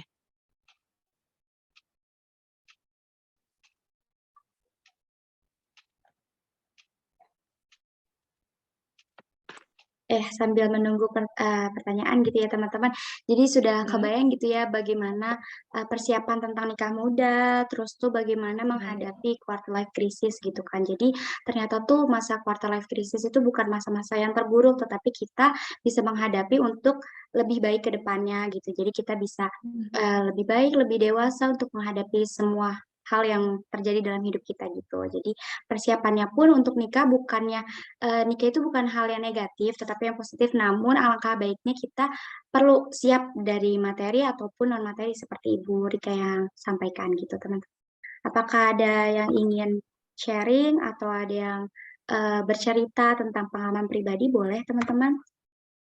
Silakan. Iya, jadi quarter life crisis itu semua remaja emang mengalami ya, teman-teman gitu. Di usia-usia segini tuh tanpa kita sadari atau tidak, dan beda dengan satu dengan lainnya ya. Ada yang memang mungkin berat banget gitu, ada yang memang, quarter life crisis-nya mungkin terlihat sangat, apa ya, inilah tidak terlalu, konfliknya tidak terlalu beragam. Itu kan tergantung dari bagaimana kita, berinteraksi dengan lingkungan ya gitu. Kalau yang mungkin bergaulnya luas, mungkin juga banyak kegiatan, itu biasanya terasa, gitu. Tapi bagi yang kadang, mungkin tidak terlalu banyak kegiatan, mungkin juga, orangnya cenderung kurang, banyak interaksi secara sosial, mungkin nggak terlalu menonjol gitu ya, quarter life crisis-nya mungkin tidak terlalu gimana gitu. Mungkin, ada, tetapi tidak terlalu dinamis gitu, seperti yang mungkin kayak tadi kan ada orang misalkan berkonflik dengan di teman di kampus, di teman kerja, mungkin dengan teman di tetangga dan sebagainya gitu biasanya, bergantung sekali kepada masing-masing individu gitu. Dan itu hal yang normal ya, tidak perlu kita tanggapi menjadi sesuatu yang, wah hidupku ini paling susah atau paling menderita sehingga kadang membuat kita kayak frustasi gitu ya. Nah itu fase yang wajar. Dan di sana setelah kita bisa melewatinya, kita akan bertumbuh menjadi pribadi yang jauh lebih baik, seperti itu, ya. Dan ya tadi ya, ini persiapan juga salah satunya dalam menyikapi nanti the next step dalam kehidupan, salah satunya dalam menikah, gitu. Dalam menikah itu, mungkin kalau kita berpikir menikah kan kesannya tadi yang ilustrasi film tuh kan ilustrasi video tuh kan kayaknya itu jalan keluar gitu ya.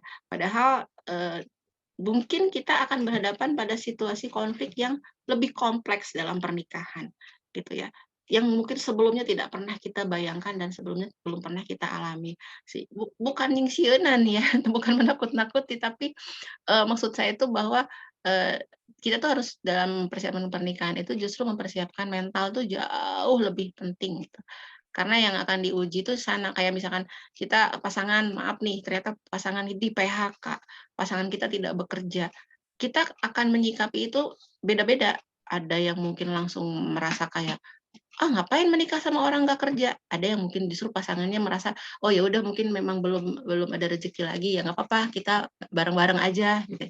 Itu ada yang langsung minta cerai dan sebagainya, itu kan banyak ya, teman-teman, gitu. Nah, itu penting sekali mempersiapkan dan bukan berarti nggak boleh menikah muda, dalam artian yang nggak boleh itu yang negatif, ada dampak negatifnya. Tetapi itu kan tadi kita sampaikan penelitian orang tuh seperti itu loh dampak negatifnya, untuk supaya kita lebih preventif gitu ya, lebih mencegah gitu kan, heeh. Ya seperti itu. Oke, tidak ada yang ditanyakan dari audiens selanjutnya? Sepertinya sudah cukup, Ibu. Oke, Selanjutnya, baik. ada kenang-kenangan dari saya dan tim. Untuk Ibu bisa di-share screen. Ada sertifikat Ibu meminta untuk izin dokumentasi. Oke, iya terima kasih.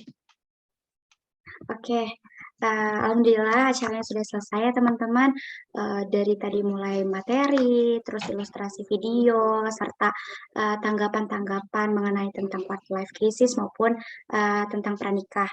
Nah, di sini bisa selanjutnya teman-teman dimohon untuk mengisi kuesioner yang akan di-share oleh operator. Nah, sambil mengisi, kami ada giveaway sedikit teman-teman, terdapat 6 giveaway. Nah, nanti bakal diacak oleh tim saya. Nanti untuk teman-teman yang terpilih, mohon suaranya, kalau misalnya tidak ada suaranya bakal dilanjut ya. Jadi ketika namanya dipanggil, harus ada suaranya, kalau misalnya tidak, dianggap gugur. Oh ya, untuk Ibu, jika sudah selesai dengan hormat kami, terima kasih atas pemaparan yang baik, terus sangat inspirasi. Semoga kita semua bisa melanjutkan masa-masa remaja yang sangat complicated ini dengan baik gitu ke depannya. Nah, untuk Ibu kalau jika sudah selesai bisa keluar di Zoom kami. Oke, baik.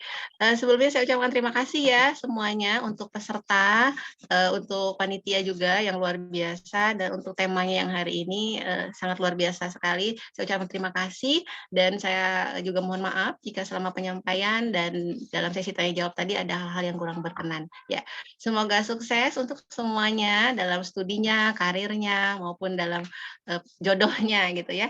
Sekali lagi saya ucapkan terima kasih, sukses selalu, sehat selalu semuanya, terima kasih. Wassalamualaikum warahmatullahi wabarakatuh. Saya izin undur diri. Waalaikumsalam warahmatullahi wabarakatuh. Terima kasih, Ibu. Sama-sama. Nah, selanjutnya teman-teman, untuk door prize ya teman-teman, ditunggu sebentar. Jangan keluar terlebih dahulu ya teman-teman.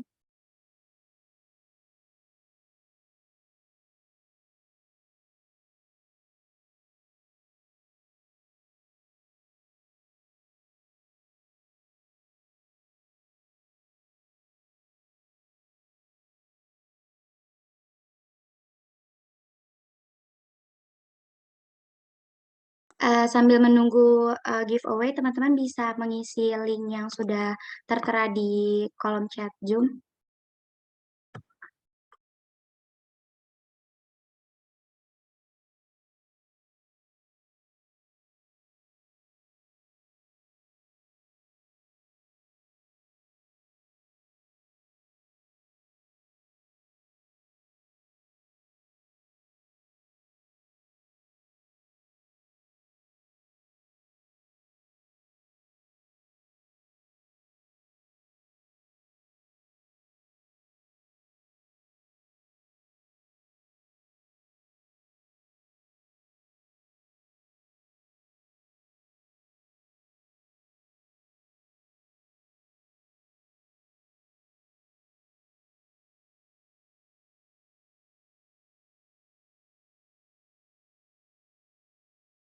Oke, baik, karena tim saya sudah melakukan screening tentang giveaway, nanti yang namanya saya panggil mohon on mic atau on cam ya.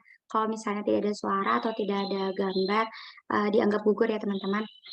Yang pertama, Syahla Nabila dari Universitas Siliwangi, apakah ada? Ada hadir. Oke, nanti apa namanya nomor teleponnya kirim saja di grup ya. Gimana kesan pesannya Syahla mengikuti webinar ini?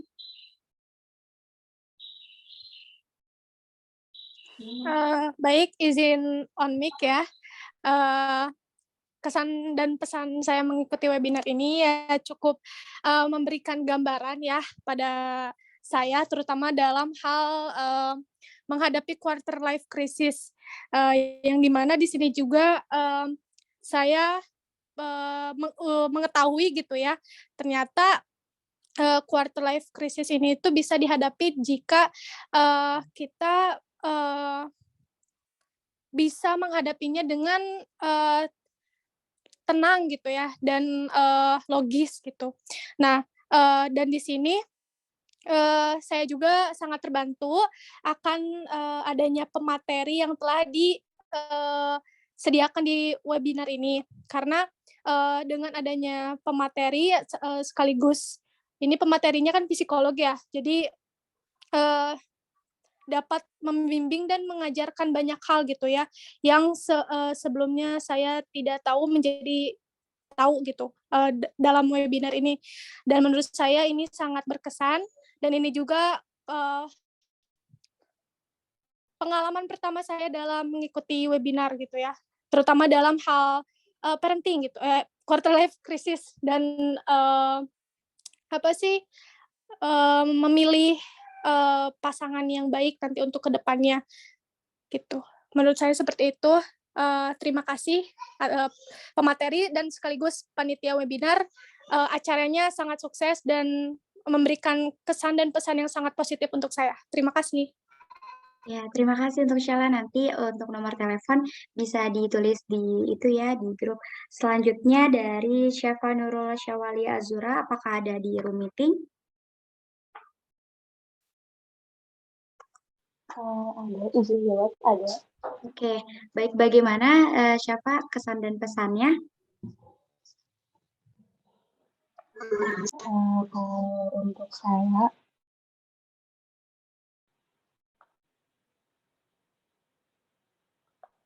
Kalau untuk saya sendiri mungkin kesannya saya sangat termotivasi ya dengan adanya webinar kali ini, dan tema bahasanya juga cukup kreatif gitu. Jadi kita membahas bahasan yang lumayan tabu dibicarakan kebanyakan orang. Tadinya tabu, karena adanya webinar ini kita jadi bisa mengerti dan mengetahui bagaimana sih eh, cara menanggulangi permasalahan atau apa yang sedang dibahas gitu teh. Kalau untuk kesannya, semoga kedepannya membuat kayak webinar-webinar tentang kesehatan mental agar orang-orang menjadi tidak buta akan kesehatan mental itu sendiri, karena menurut saya kesehatan mental itu sangat baik dan itu dapat mengerti dan tidak salah kaprah tentang kesehatan. Dan untuk pesan lainnya, saya berterima kasih dan mengapresiasi berbagai macam cara yang telah dilakukan dan dilakukan oleh seluruh panitia yang terlibat. Semoga ini dapat menjadi sebuah amal dan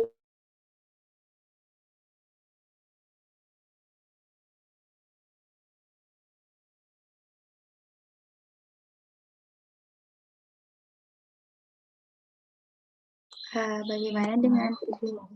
Oh iya, silakan.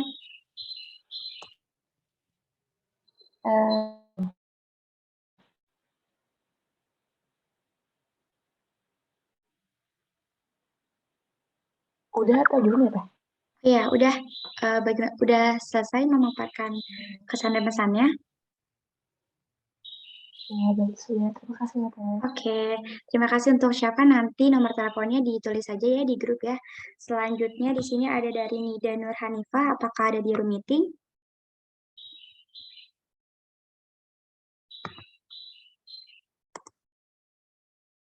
Untuk Nida Nur Hanifah dari Universitas Muhammadiyah Tasikmalaya, apakah ada di room meeting? Oke, saya anggap gugur ya karena tidak ada. Selanjutnya dari Nida. Apakah ada di room meeting juga?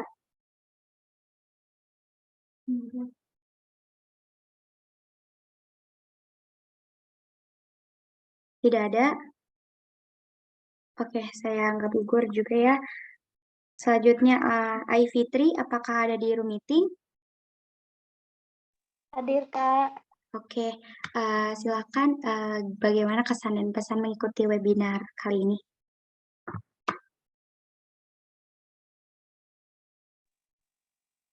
Menurut saya ya, dengan adanya webinar ini itu sangat berkesan, apalagi untuk kita yang sedang berada di fase ini. Jadi sedikit ada pencerahan untuk kita mengenai keputusan seperti apa yang harus kita ambil.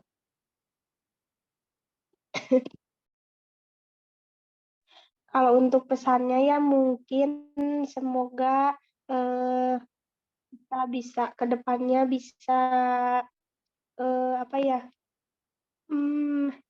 bisa bermanfaat ya dengan adanya webinar ini untuk kita, mungkin itu Kak. Oke, makasih untuk Ai Fitri ya. Nanti nomor teleponnya langsung aja dikirim lewat grup ya. Selanjutnya Dila Naila, apakah ada di room meeting? Halo? Dila Naila, apakah ada di room meeting?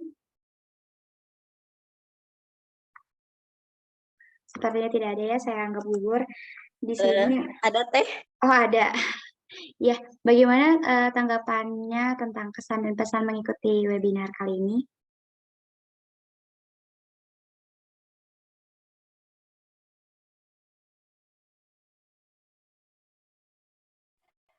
Baik, untuk kesannya sangat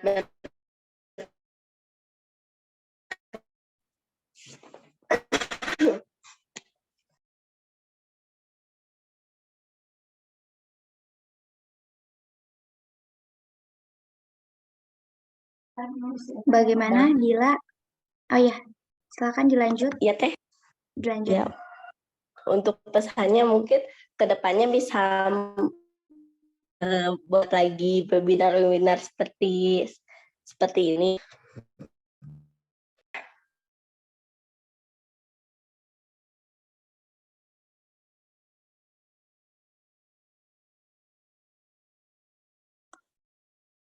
Bagaimana Dila? Apakah terkendala jaringan?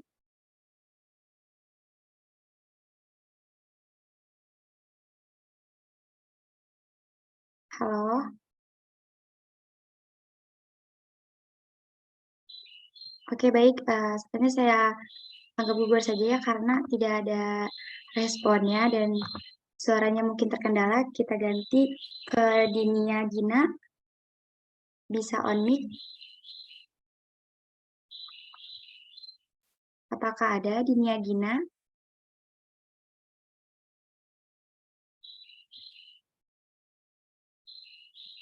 Tidak ada Dinia Gina. Oh ya, saya anggap gugur ya untuk giveaway-nya. Selanjutnya untuk Rizal, apakah ada di room meeting?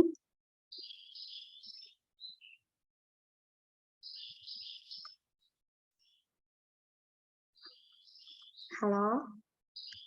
Untuk Rizal, apakah ada?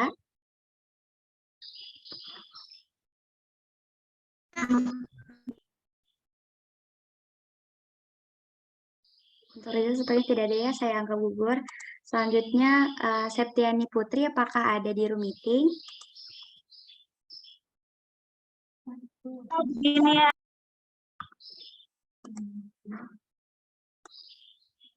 Septiani Putri, apakah ada di room meeting?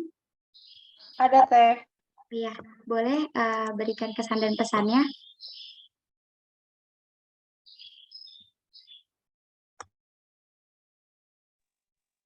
Baik, sebelumnya terima kasih ya Teh atas kesempatannya.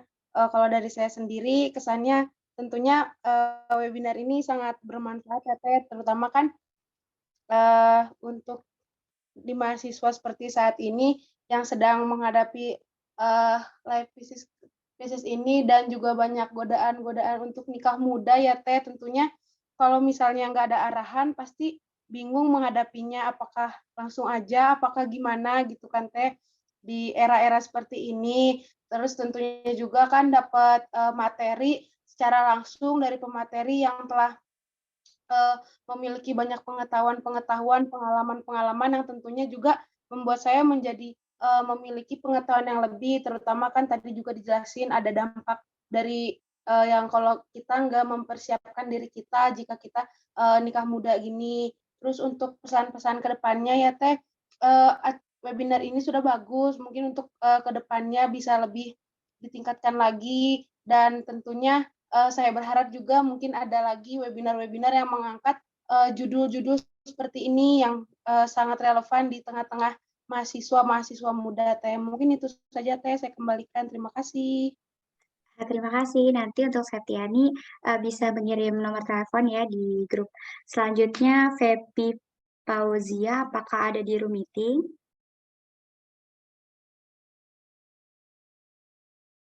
Halo, Fepi Fauzia, apakah ada?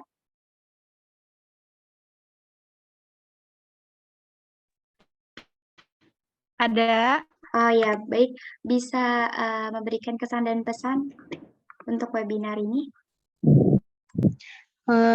Untuk kesannya ya Allah, Masya Allah ya, ilmunya yang sudah diberikan oleh Bunda Rika sangatlah bagus, insya Allah ya bermanfaat untuk kita untuk diterapkan di kehidupan atau untuk di masa depan kita. Dan untuk pesannya mungkin untuk lebih webinar-webinarnya tentang psikolog atau tentang mental kita mungkin untuk pesannya lebih memperbanyak lagi webinar-webinar tentang psikolog, mental dan lainnya. Terima kasih. Ya, baik, terima kasih untuk Fepi. Nanti bisa kirim nomor teleponnya ya di grup. Selanjutnya, Fahri, apakah ada di room meeting?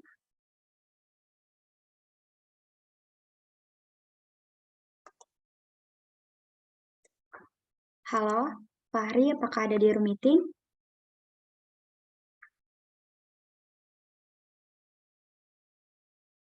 Sepertinya tidak ada ya.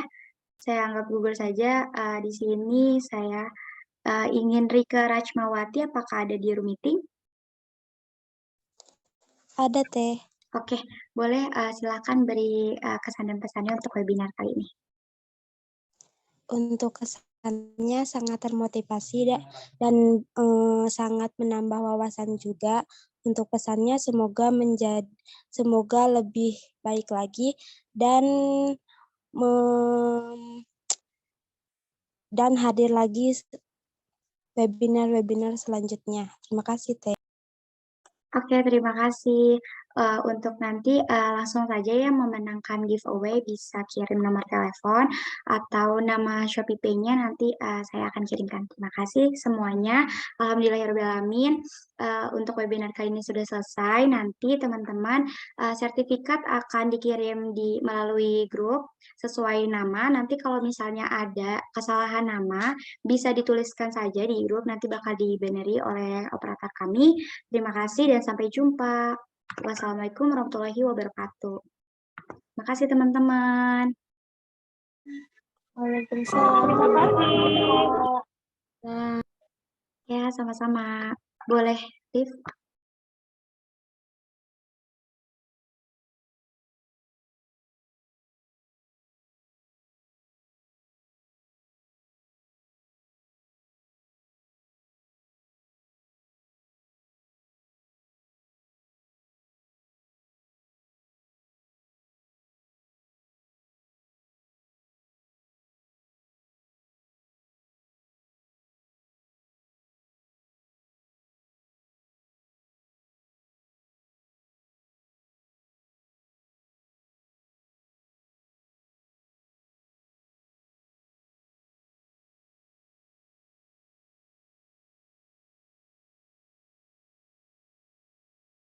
Untuk operator bisa langsung di live saja.